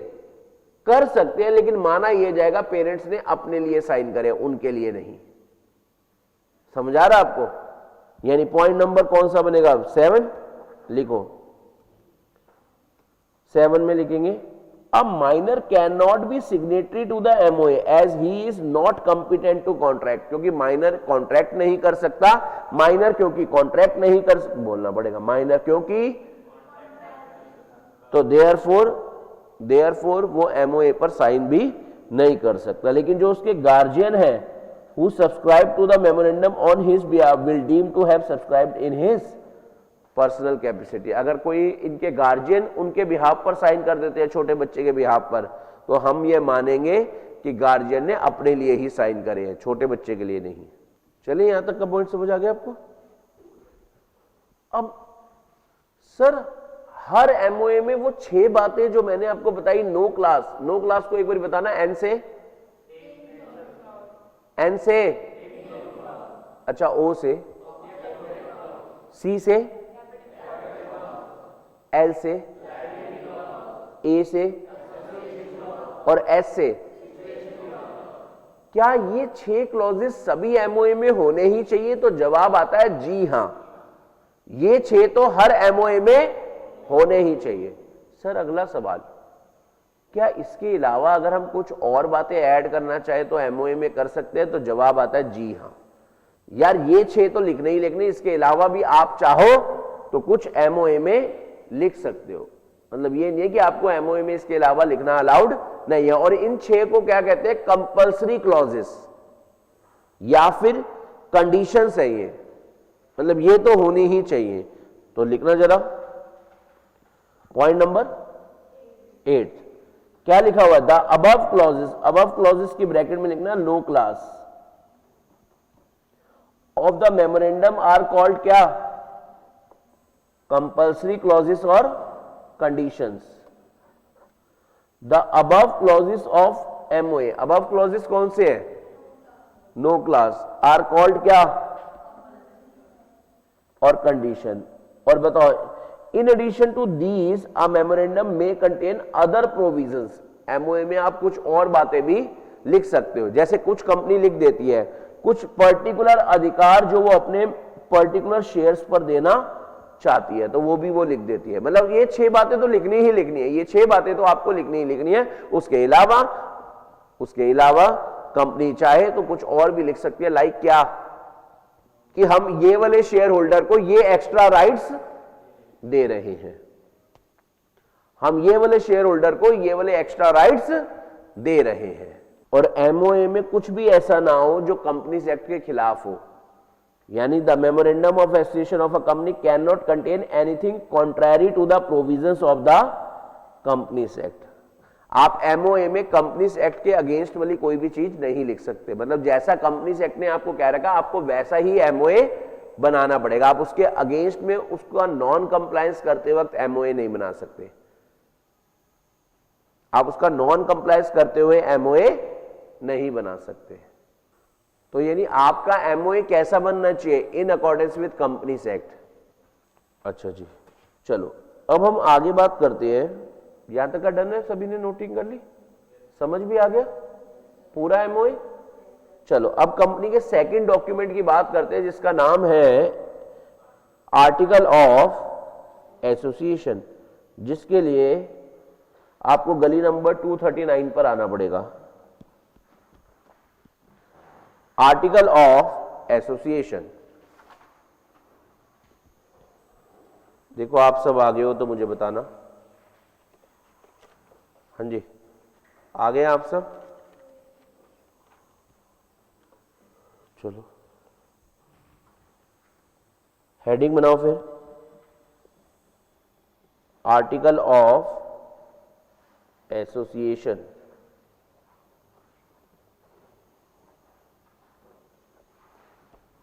पहला point, definition. Definition of AOA. लिखो जरा definition of AOA. Article means, यहां तक लिखो, पहले लिखो और फिर आपको ऐसा लगेगा जानी पहचानी लग रही है। आर्टिकल ऑफ एसोसिएशन की डेफिनेशन, मतलब बेसिकली डेफिनेशन ऑफ आर्टिकल। अच्छा, हम क्या पढ़ रहे हैं? आर्टिकल की डेफिनेशन। तो आर्टिकल ऑफ एसोसिएशन क्या होते हैं बताओ? आर्टिकल कह रहे पूरे कंपनी लॉ में कहीं पर भी अगर आपको आर्टिकल शब्द दिख जाए तो आर्टिकल का मतलब क्या मानना? Article of association. कह रहे पूरे कंपनी लॉ में अगर आपको एक शब्द क्या दिखे? आर्टिकल, तो उसका मतलब क्या मानना? Article of association of a company. कौन सा article of association of the company? As originally framed और as altered from time to time in pursuance of any previous company law और ऑफ दिस एक्ट। तो बताओ सिर्फ मैंने क्या करा? मेमोरेंडम की जगह क्या वर्ड यूज कर लिया? आर्टिकल डेफिनेशन तैयार होगी। तो क्या आपने डेफिनेशन लिखी आर्टिकल ऑफ एसोसिएशन की? बोलो यस या नो, है ना? चलो सेकंड पॉइंट, ये तो होगी इसकी डेफिनेशन। पर जैसे एमओए में 6 बातें लिखी होती हैं, तो आर्टिकल ऑफ एसोसिएशन में क्या लिखा होता है? बेटा आर्टिकल ऑफ एसोसिएशन में लिखा होता है कंपनी को चलाएंगे कैसे, उसके रूल्स एंड रेगुलेशन। तो यानी second point, it contains what? Article of association में क्या लिखा होता है?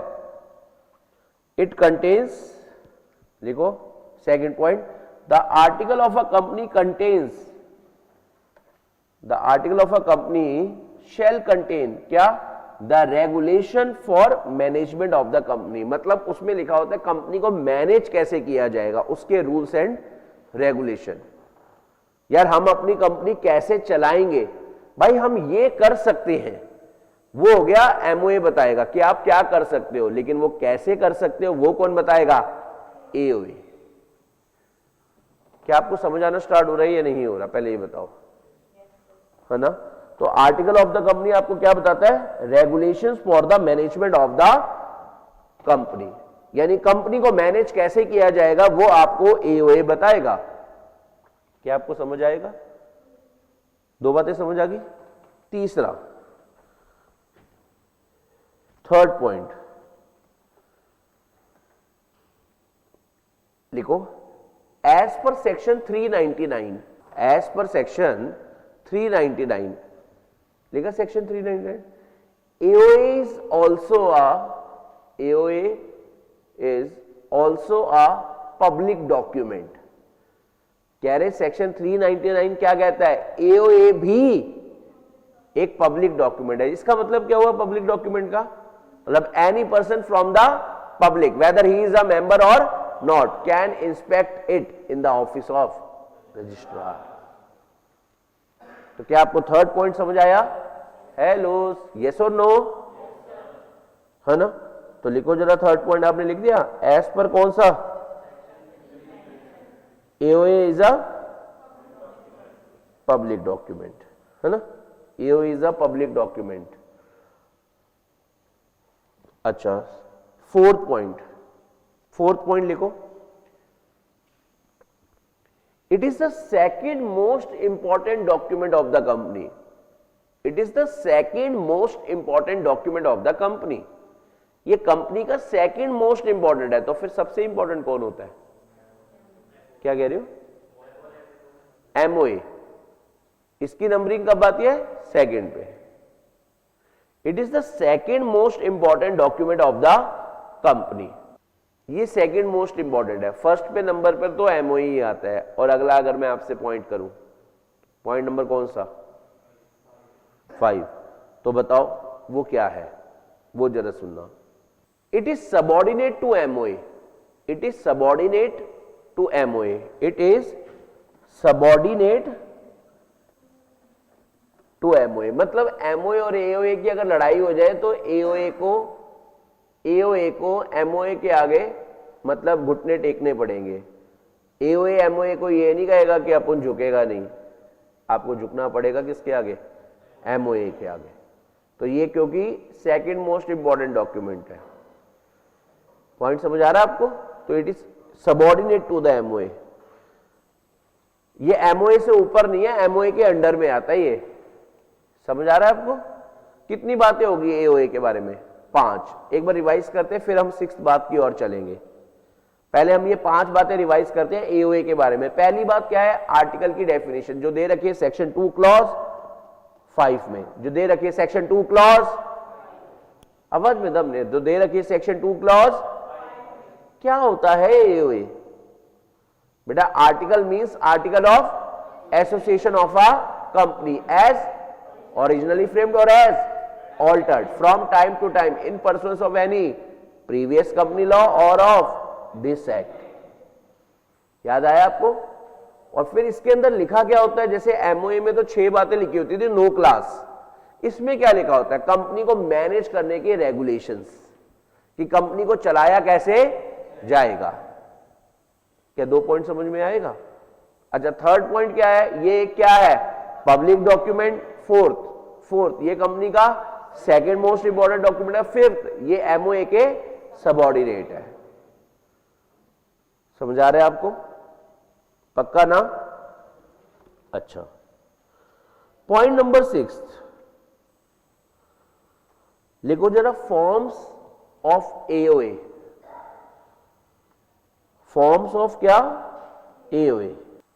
सर एक बात बताओ, फॉर्म्स ऑफ एओए बताओ बेटा, फॉर्म्स ऑफ एओए भी कहां पर गिवन है वो जरा देख लो। लिखो जरा, forms specified in table ABCDE में क्या था? एमओए।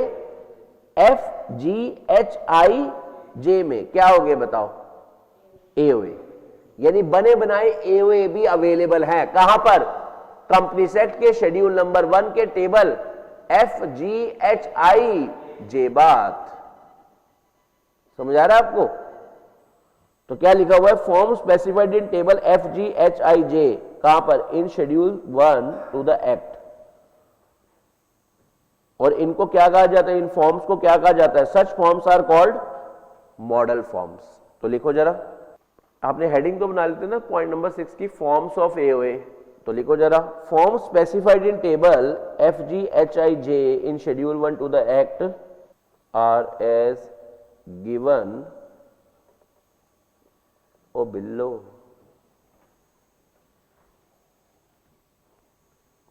आपको ये दे रखे हैं, तो बताओ टेबल F किसका है, टेबल G किसका है, वो आपको नोट करना पड़ेगा। करें, स्टार्ट करें। और बताओ इन फॉर्म्स को हम मॉडल फॉर्म्स भी कहते हैं। तो बताओ, लिखो सबसे पहले टेबल FGHIJ। देखो मैं आपको बहुत आसानी से याद करा दूंगा। देखो अगर आप एमओए के याद करे हुए ना आपने, तो एओए के आपको अपने आप याद हो जाएंगे। चलो पहले एक बारी एमओए वाले पे जाकर देखो, वहां पर पहले क्या होता था बताओ? कंपनी लिमिटेड बाय शेयर का एमओए, फिर company limited by guarantee not having, फिर company limited by guarantee having, फिर अनलिमिटेड कंपनी नॉट हैविंग, फिर अनलिमिटेड कंपनी हैविंग। यही होते थे। तो वहां पहले आते हैं नॉट हैविंग, यहां पहले क्या आएंगे? हैविंग, फिर बाद में आएंगे नॉट हैविंग। तो देखो अगर आपको याद हो जाएगा, आप थोड़ा सा ध्यान दो। टेबल F क्या होगा? कंपनी लिमिटेड बाय शेयर्स, बोलना पड़ेगा कंपनी। अच्छा, टेबल F के बाद G कौन सा होगा? Company limited by guarantee. वहां होता था नॉट हैविंग, यहां होगा हैविंग। और बताओ वहां इधर हैविंग पहले, उधर नॉट हैविंग पहले है, तो इधर हैविंग के बाद क्या आएगा अब? यानी company limited by guarantee not having. फिर बताओ अनलिमिटेड कंपनी, वहां क्या होता था? नॉट हैविंग, यहां क्या होगा? हैविंग। तो unlimited company having share capital, और लास्ट में क्या होगा?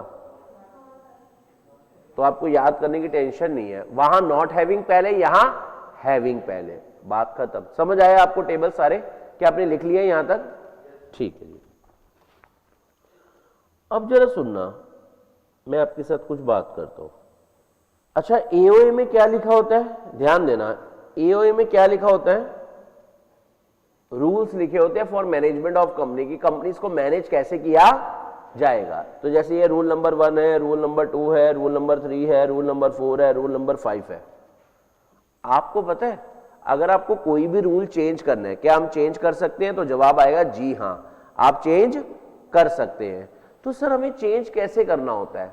बेटा देखो, रूल चेंज करने के लिए ना, रूल चेंज करने के लिए कंपनी में स्पेशल रेजोल्यूशन पास करना होता है। अगर आप कोई भी रूल चेंज करना चाहते हो, यानी चेंज इन एओए करना चाहते हो, अगर आप एओए में चेंजेस को लॉ की लैंग्वेज में बोलते हैं ऑल्ट्रेशन, अगर आप एओए में कुछ भी ऑल्ट्रेशन करना चाहते हो, कुछ भी चेंजेस करना चाहते हो, तो कंपनी में स्पेशल रेजोल्यूशन पास करना होगा। स्पेशल रेजोल्यूशन पास करने का मतलब हो गया कंपनी के 75% और मोर मेंबर्स अगर हां कर देंगे कि चेंज कर लो, तो ही आप ये चेंज कर पाओगे, अदरवाइज नहीं, अदरवाइज,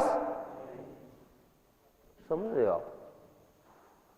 तो यानी कहने का मतलब क्या है यहां पर, आप कंपनी के एओए में चेंजेस अगर आपको करना है तो कंपनी कब कर पाओगे? जब कंपनी के 75% या उससे ज्यादा मेंबर्स मान जाए। लेकिन आप चाहते हो कि भाई ये जो रूल नंबर 3 है इसे चेंज करना इतना आसान ना हो, तो आप बताओ बेटा, आप क्या करते हो? इस रूल के ऊपर एक एक्स्ट्रा ताला लगा देते हो। समझ आ रहा है आपको? आप इस रूल के ऊपर एक एक्स्ट्रा ताला लगा देते हो, और ये ताला तब खुलेगा जब आप एसआर से भी ज्यादा वाली रिस्ट्रिक्शन जो हमने लगा रखी होंगी वो खोल लोगे। मतलब ये रूल को चेंज करना ए दिल है मुश्किल। कितना मुश्किल? एसआर से भी ज्यादा मुश्किल। तो अगर आपने किसी रूल के लिए ऐसा कर रखा कि भैया इसमें एसआर नहीं, एसआर से भी ज्यादा रिस्ट्रिक्शंस वाला अगर डिसीजन होगी तो ही हम इसे पास मानेंगे। पॉइंट समझ आ गया? जैसे आपने बोल दिया भाई रूल नंबर 3 जो है वो 75% पे नहीं, 80% लोग अगर हाँ कहेंगे तो ही चेंज होगा। तो बताओ बेटा, इसके लिए नॉर्मल प्रोविजन है या आपने एक्स्ट्रा ताला लगा रखा है 5% का? तो ऐसे वाले को कहते हैं एंट्रेंचमेंट।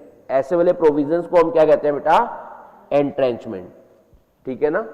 तो लिखो जरा अगला पॉइंट, द आर्टिकल में कंटेन प्रोविजंस फॉर एंट्रेंचमेंट, यानी आप किसी चीज को प्रोटेक्ट कर सकते हैं। आर्टिकल में कंटेन प्रोविजंस फॉर एंट्रेंचमेंट मतलब आप के एओए में एंट्रेंचमेंट प्रोविजंस लिखे हो सकते हैं। एंट्रेंचमेंट प्रोविजन का मतलब आप पर्टिकुलर किसी रूल को ज्यादा प्रोटेक्ट कर सकते हो। मतलब इससे क्या होगा? चेंज करना क्या हो जाएगा? थोड़ा सा और मुश्किल। डाउनवर्ड एरो करके लिखना, इससे क्या होगा? इससे क्या होगा? भाई आपने एंट्रेंचमेंट प्रोविजन अगर लिखे हैं अपने एओए में तो इससे क्या होगा? तो लिखो देन एंट्रेंचमेंट प्रोविजन यानी specified provision of the article may be altered. आप फिर उन आर्टिकल को चेंज कर सकते हो ओनली इफ कंडीशन और procedure as that are more restrictive than those applicable in case of SR are met और कंप्लाइड विद। फिर आप इन प्रोविजंस को कब चेंज कर पाओगे? जब एसआर से भी ज्यादा वाली जो रिस्ट्रिक्शंस थी ना, एसआर से भी ज्यादा वाली जो रिस्ट्रिक्शंस थी, जब आप उसको पूरा कर दोगे फिर चेंज होगा। नॉर्मल में क्या करना होता है? एसआर से काम चल जाता है। नॉर्मल में क्या होता है? एसआर से काम चल जाता है, मतलब कोई भी रूल चेंज करना है एसआर पास करो, रूल चेंज हो जाएगा।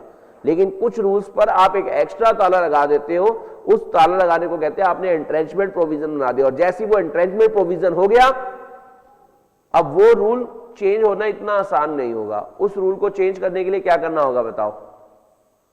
आपको और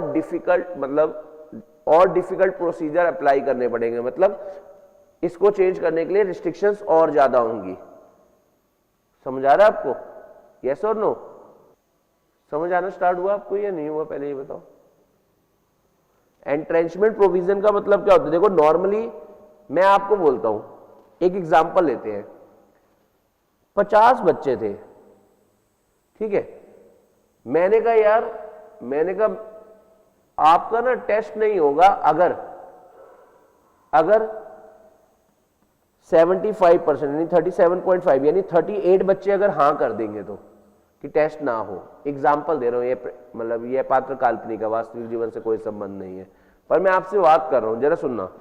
हमने कहा 50 में से अगर 38 लोग हाँ कर देंगे ना तो इस रूल को हम चेंज कर देंगे कि टेस्ट नहीं होगा। तो यानी नॉर्मल रूल चेंज करने के लिए कितने लोगों की हाँ चाहिए? 50 में से। लेकिन मैंने कहा भाई ये वाला जो रूल होता है ना, शेड्यूल चेंज करने का, लेट सपोज क्लास की टाइमिंग चेंज करने का जो शेड्यूल है वो हम तब करेंगे जब कम से कम 40 लोग हाँ करें। तो बताओ बेटा, इस रूल के लिए मैंने एक्स्ट्रा बात लिख रखी है या नहीं, या मैं 38 पर ही मान रहा हूं? तो यानी ये वाला रूल क्या होगा? Entrenchment provision. ये वाला रूल क्या होगा? समझ आ रहा है आपको? यस और नो? मैं आपको इंटर की बुक से एक क्वेश्चन कराता हूं, आपको और ज्यादा अच्छा समझ आएगा। ये देखो, इंटर की बुक से एक क्वेश्चन कराते हैं, आपको थोड़ा सा बस कॉन्सेप्ट पर ध्यान देना है।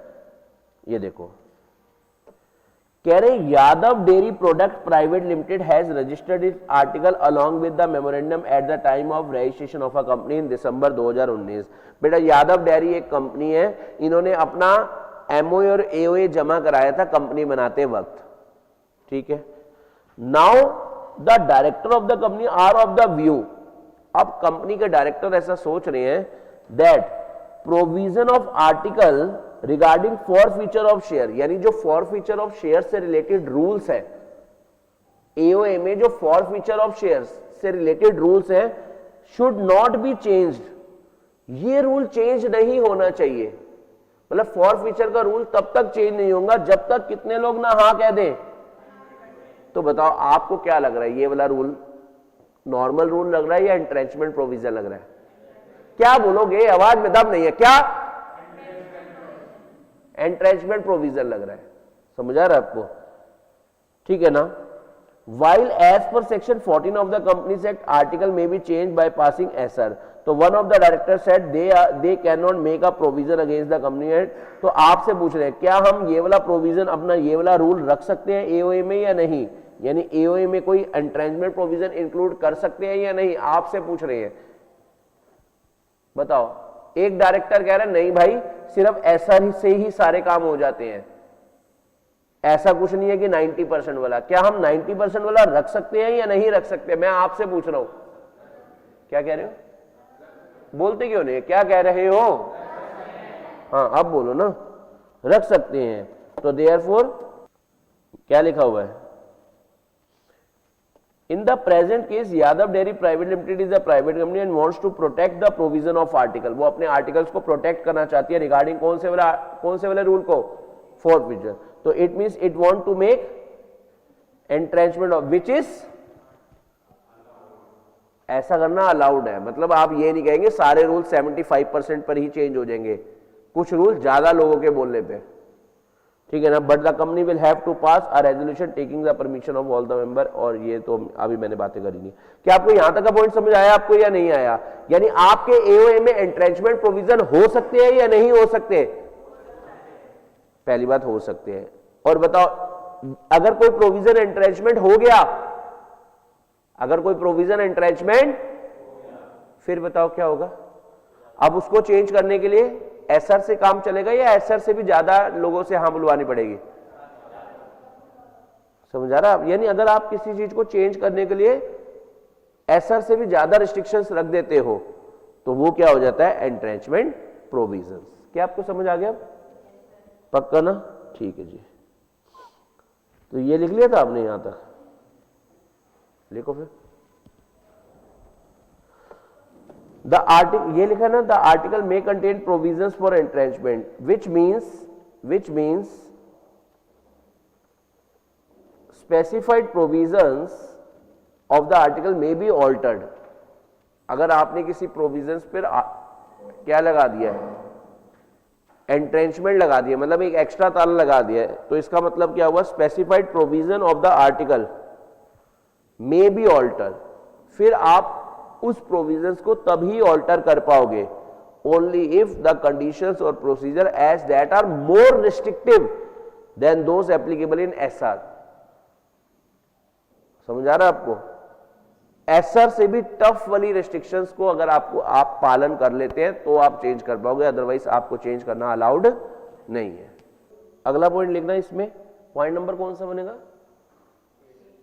8 लिखो, manner of inclusion of the entrenchment provision. Point number 8 लिखो, manner of inclusion of entrenchment provisions. Point number 8, manner of inclusion of entrenchment provisions. Manner of inclusion of entrenchment provisions क्या मतलब है इसका, आप देखो, आपको समझ आएगा। बेसिकली ये बताना चाह रहे हैं, अगर आप इसका नाम पढ़ोगे तो उससे नहीं समझ आएगा जो आपने हेडिंग बनाई है।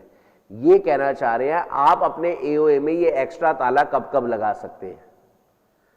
समझ रहे हैं? इस पॉइंट का मतलब ये है। तो लिखो जरा ब्रैकेट में, हम एओए में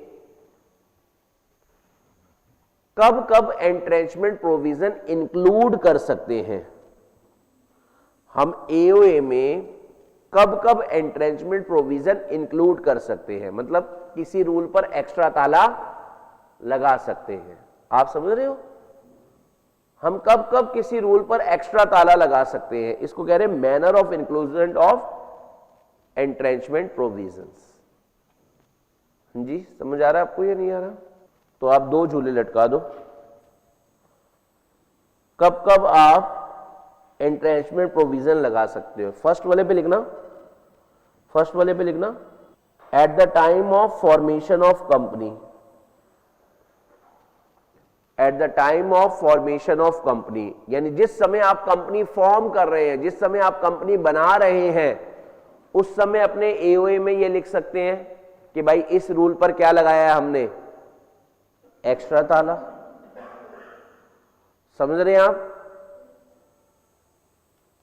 और दूसरे वाले झूले पे लिखना, by an amendment in the article, यानी या दूसरे वाले झूले पे लिखो after incorporation, after incorporation of company, मतलब कंपनी बनने के बाद अगर आप इंक्लूड करना चाह रहे हो, यानी एक एक्स्ट्रा ताला लगाना चाह रहे हो, तो कब लगा पाओगे? आप पब्लिक कंपनी है या प्राइवेट कंपनी है, डिपेंड करता है। तो अगर आपकी पब्लिक कंपनी है तो अगर उसमें 75% लोग मान जाते हैं कि लगा लो एक्स्ट्रा ताला, तो फिर आप लगा लेना, नहीं तो नहीं। आप ध्यान दो, इधर ध्यान दो, 2 मिनट इधर ध्यान दो, नोटिंग रुको, 2 मिनट इधर ध्यान दो। आप किसी रूल पर एक्स्ट्रा ताला लगाना चाहते हैं, कब कब लगा सकते हैं?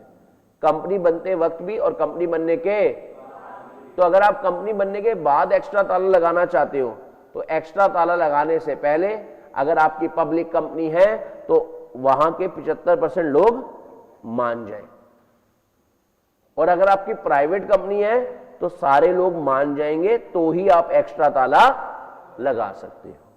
समझ रहे हैं आप पॉइंट? तो पब्लिक कंपनी में एसआर पास होना चाहिए, प्राइवेट कंपनी में all the members, all the members have agreed। समझ आ रहा है आपको?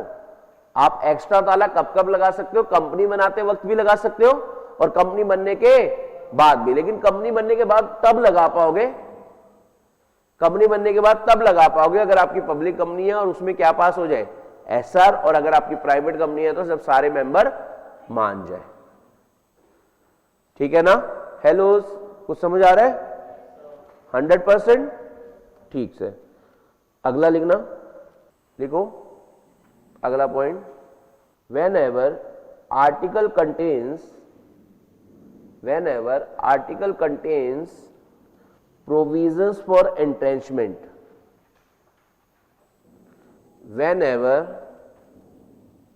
articles contains provisions for entrenchment.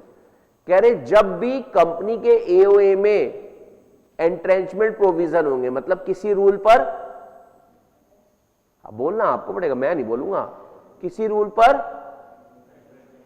Extra ताला लगा होगा, समझ आ रहा है, चाहे वो ताला आपने कब लगाया हो, कंपनी बनाते वक्त या कंपनी बनने के, आपको उस ताले के बारे में कि हमने इन रूल्स पर एक्स्ट्रा ताला लगा रखा है, इसके बारे में the company shall give notice to the registrar. Company तुम्हें रजिस्ट्रार को बताना पड़ेगा कि हमने क्या लगा रखा है, एक्स्ट्रा ताला लगा रखा है। चाहे ये एक्स्ट्रा ताला आपने कब लगाया हो, कंपनी बनाते वक्त या कंपनी बनने के, समझ आ गया आपको, पक्का वाला। और लास्ट पॉइंट लिखना, जो मॉडल आर्टिकल्स थे, याद है फॉर्म्स, कौन कौन से फॉर्म थे, FGHI J, तो इसके लिए इसके लेकर एक पॉइंट है, क्या लिखोगे, next point, a company may adopt all or any of the regulation contained in the model articles applicable to such company. Company उस एओए को, जो टेबल्स बने हुए हैं ना कंपनीज एक्ट में, पूरा एज इट इज भी अडॉप्ट कर सकती है और उनमें से कुछ कुछ बातें भी अडॉप्ट, मतलब ऐसा नहीं कि मतलब आपको सारी बातें लेनी है, आपको जो जो बातें रेलेवेंट लग रही है आप वो ले सकते हो या आप सारे भी ले सकते हो। तो लिख लो जरा next point, point number 9, a company may adopt all or any of the regulation contained in model articles applicable to such company। अच्छा जी, फिर अब अगली बात जरा मुझसे सुनना। अब ना मैं आपको इसका डिफरेंस करवा रहा हूं, किस किस का, एमओए और एओए का। तो गली नंबर 240 पर अगर जगह है ठीक है, नहीं तो 241 पर जाकर आप एक हेडिंग बनाएंगे, क्या, difference between MOA and AOA. Difference between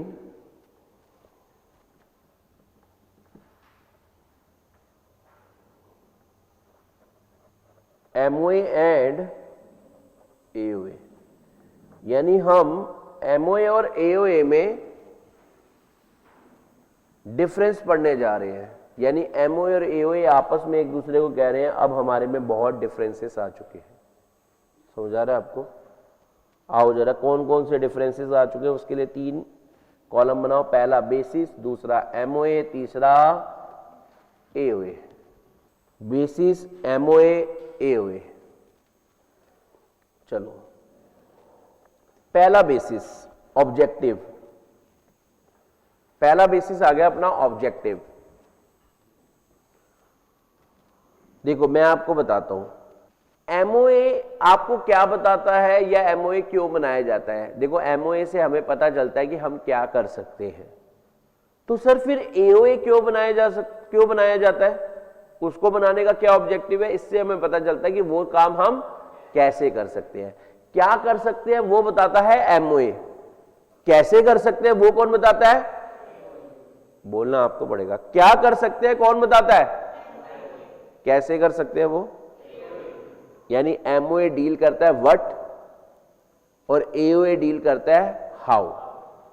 तो लिखना जरा, तो लिखो यहां पर पहला बेसिस क्या बना रहे हैं आप, पहला बेसिस आप बना रहे हैं ऑब्जेक्टिव। तो बताओ एमओए क्या बताता है,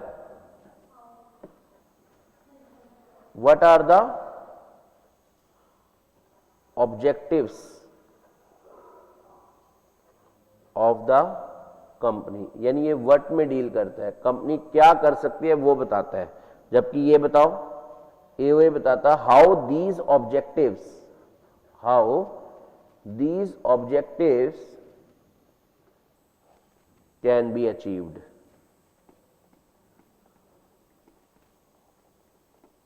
समझा, क्या कर सकती हैं वो बताता है एमओए, कैसे कर सकते हैं वो बताता है एओए। दूसरा रिलेशनशिप,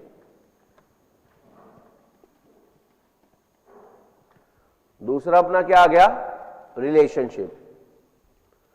सर रिलेशनशिप का मतलब क्या हुआ, देखो एमओए की वजह से कंपनी का रिश्ता बनता है बाहर वालों के साथ यानी आउटसाइडर्स के साथ, और एओए की वजह से कंपनी का रिश्ता बनता है किसके साथ?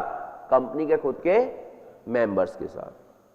तो यानी इसकी वजह से कंपनी और आउटसाइडर का रिलेशन बनता है, और इसकी वजह से कंपनी का अपने मेंबर्स के साथ रिलेशन बनता है।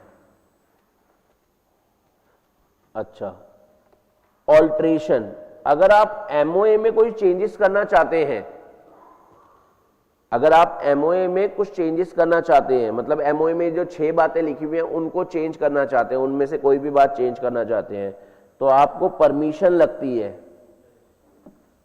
किसकी? जरा सुनना, पहला आ गया रीजनल डायरेक्टर की, और कुछ केसेस में ट्रिब्यूनल यानी कोर्ट की, और कौन सा court? NCLT, national company law tribunal, national company law tribunal. जबकि एओए में ऑल्ट्रेशन करने के लिए क्या पास करना होता है? ऐसा। एसआर कब पास होता है? जब कितने % लोग मान जाए। यहां तक का पॉइंट समझ आ रहा है आपको? फोर्थ ना मैं अभी लिखवाऊंगा, लेकिन समझाऊंगा नेक्स्ट क्लास में, लिखवा मैं अभी दूंगा आपसे। ये लिखना अल्ट्रा वायरस, ये मैं समझाऊंगा आपको, क्या कहते हैं, नेक्स्ट क्लास में। लेकिन आप इसकी जगह, अभी इसको हम फिल भी नहीं कर रहे, ठीक है ना? अभी हम इसको फिल भी नहीं कर रहे, हम इसको फिल भी नेक्स्ट क्लास में करेंगे, ठीक है ना? जगह छोड़ते हैं। चलो अब मैं आपको बताता हूं आपको कहां आना है। गली नंबर 234 पर आप आ जाओ जरा, गली नंबर 234 पर। वहां आपको एक हेडिंग दिखी होगी, effect of MOA and AOA. तो बनाओ फिर, सामने वाली गली में हेडिंग बनाओ, effect of MOA and AOA. Effect of MOA and AOA आप लिखना,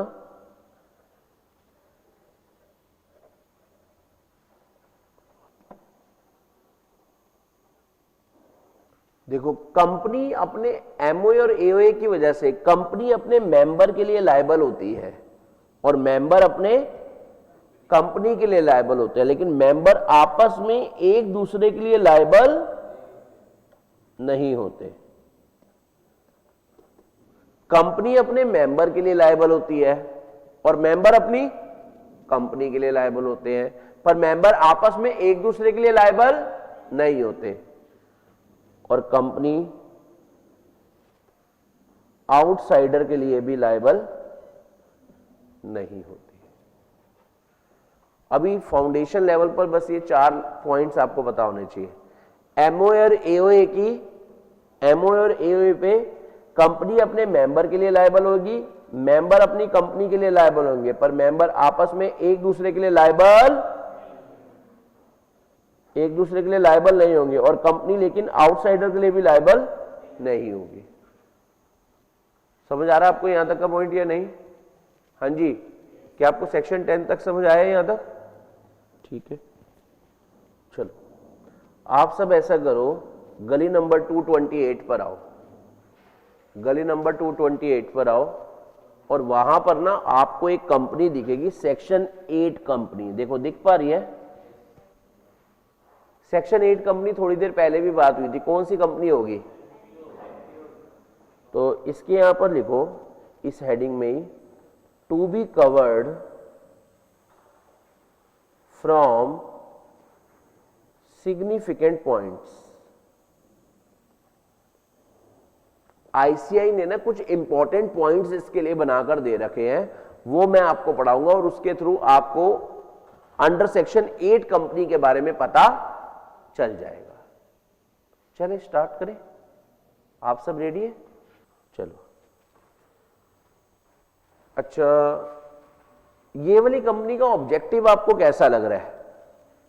प्रॉफिट कमाने का लग रहा है, यानी ये वो कंपनी है जो ये कहती है जो पैसा पैसा करती है। बताओ बेटा, क्या ये वो वाली कंपनी है जो ये कहती है अपना सपना मनी मनी, या ये वो वाली कंपनी है जो ये कहती है जिंदगी में हर कुछ पैसा थोड़ी होता है? आप बताओ ये कौन सी वाली कंपनी आपको लग रही है? जिंदगी में हर कुछ पैसा थोड़ी होता है, ठीक है ना। चलो मैं अब आपसे पूछता हूं, जब आप 10th क्लास में थे, फिर आपने 10th क्लियर करी, फिर बताओ आपको कौन कौन सी स्ट्रीम ऑफर हो रही थी? या तो आप साइंस ले लें या आप नॉन साइंस ले लें।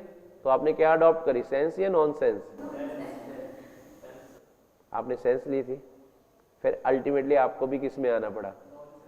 ठीक है ना, तो बेटर पहले ही ले लेते, ठीक है ना। तो बताओ, मतलब ये मेरे को बेसिकली आपको याद कराने हैं, यानी ये वाली कंपनी बनती है कॉमर्स, आर्ट्स, साइंस, 3 स्ट्रीम समझ आ गई आपको। तो पढ़ाई की बातें होगी तो अब किसकी बातें करो? खेल की, खेल कूद की। तो 4 पॉइंट आपको याद हो गए क्या? कॉमर्स, आर्ट, साइंस, यानी साइंस नॉन साइंस, और बताओ खेलना कूदना। उसके अलावा यानी ये कंपनी किस चीज को बढ़ावा देने के लिए बनती है? साइंस, कॉमर्स, आर्ट्स को बढ़ावा देने के लिए होती है, स्पोर्ट्स को बढ़ावा देने के लिए होती है, या फिर किसी पर्टिकुलर रिलीजन या चैरिटी के लिए खुलती है, या एनवायरनमेंट को प्रोटेक्ट करने के लिए खुलती है। इस तरह के इसके कुछ क्या होते हैं? ऑब्जेक्टिव होते हैं। समझ आ रहा है आपको? यस और नो?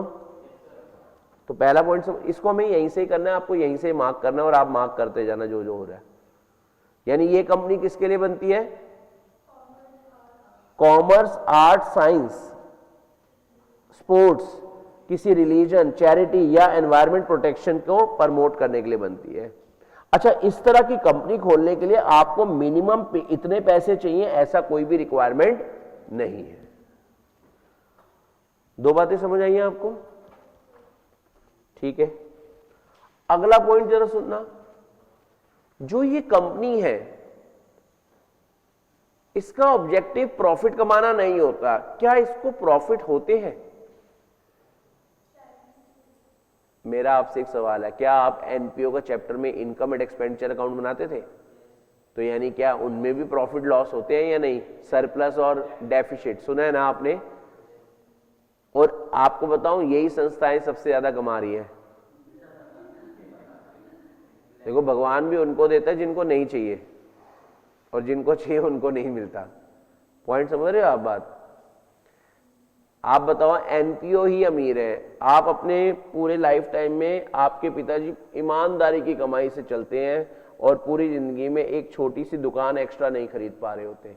और आप बताओ इन संस्थाओं के कितने बड़े बड़े आश्रम होते हैं। यानी पैसा आ रहा है तभी तो खरीद रहे हैं। तो यानी ऐसा नहीं है कि एनपीओ पैसा नहीं कमाते, एनपीओ पैसा कमाते हैं, लेकिन वो उस पैसे को कहां यूज नहीं कर सकते?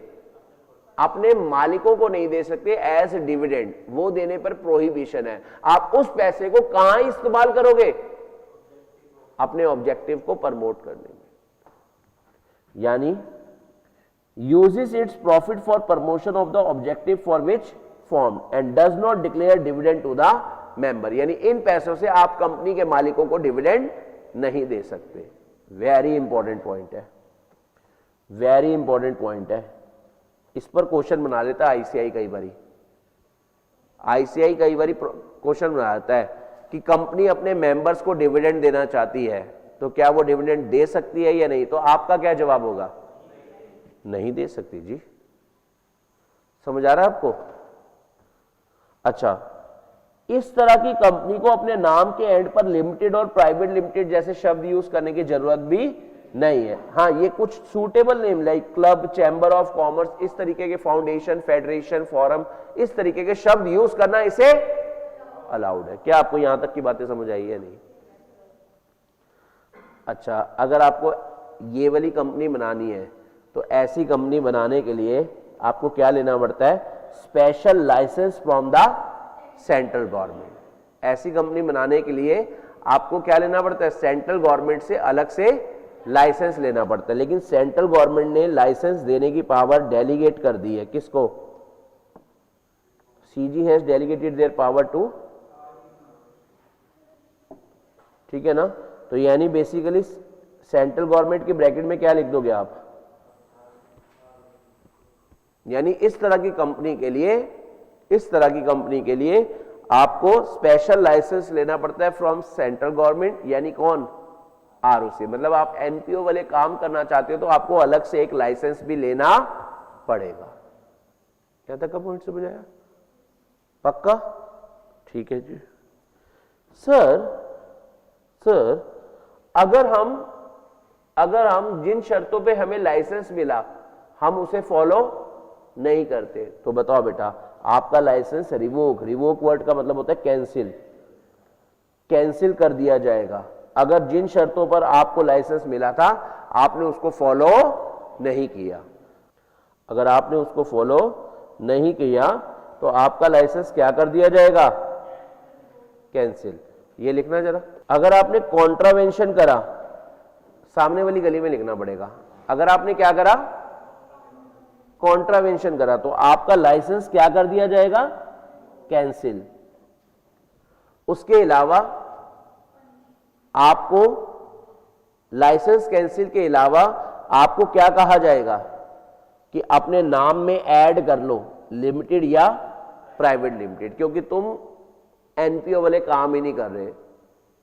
या फिर आपको ऐसा भी कहा जा सकता है कि अपने कंपनी को बंद करो और बंद करके जो आपके सरप्लस एसेट्स बचते हैं वो हम किसी और सेक्शन 8 कंपनी को दे देंगे जिसका यही वाले ऑब्जेक्टिव है। आप समझ रहे हैं मेरा पॉइंट। अगर आपने क्या नहीं करा, जिन शर्तों पर आपको लाइसेंस दिया गया था उसको फॉलो नहीं किया तो आपका लाइसेंस कैंसिल कर दिया जाएगा। उसके साथ साथ आपको चेंज करना पड़ेगा अपने MOA और AOA में, यानी अब आपको बना दिया जाएगा या तो पब्लिक कंपनी या प्राइवेट कंपनी, और दूसरा या फिर हम आपको कहेंगे आपको बंद करके जो आपके एसेट्स बचे कुछ एसेट्स हैं वो हम दे देंगे किसको, किसी और सेक्शन 8 कंपनी को जिसका आपके जैसा वाला ही क्या था, ऑब्जेक्टिव। या इस पैसे को हम इंसॉल्वेंसी एंड बैंकरप्सी फंड में डाल देंगे, या फिर इस पैसे को हम इंसॉल्वेंसी या बैंकरप्सी फंड में डाल देंगे। या तो आपको अलग तरह की कंपनी बना देंगे, या आपको बंद कर देंगे, या फिर आपका अमेलगमेशन कर देंगे।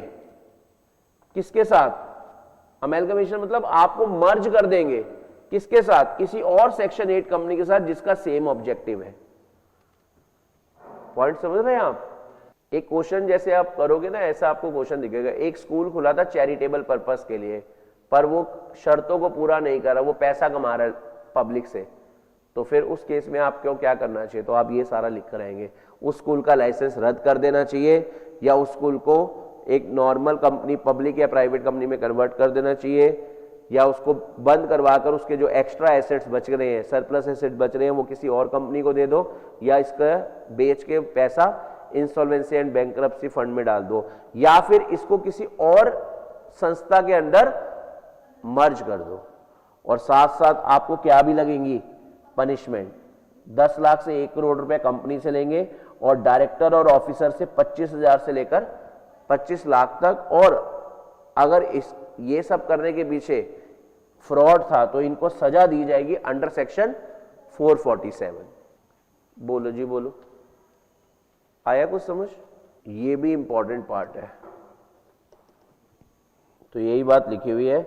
और कैंसिल होने के बाद सेंट्रल गवर्नमेंट आपको कन्वर्ट करने के लिए कह सकती है, वाइंडिंग अप आपको कर सकती है, या आपका अमेलगमेशन कर सकती है। अच्छा, कोई भी कंपनी को अगर मीटिंग करनी होती है, कोई भी कंपनी को अगर क्या करनी होती है मीटिंग, तो उसे 21 डेज पहले बताना पड़ता है किसको, अपने मालिकों को कि मीटिंग है।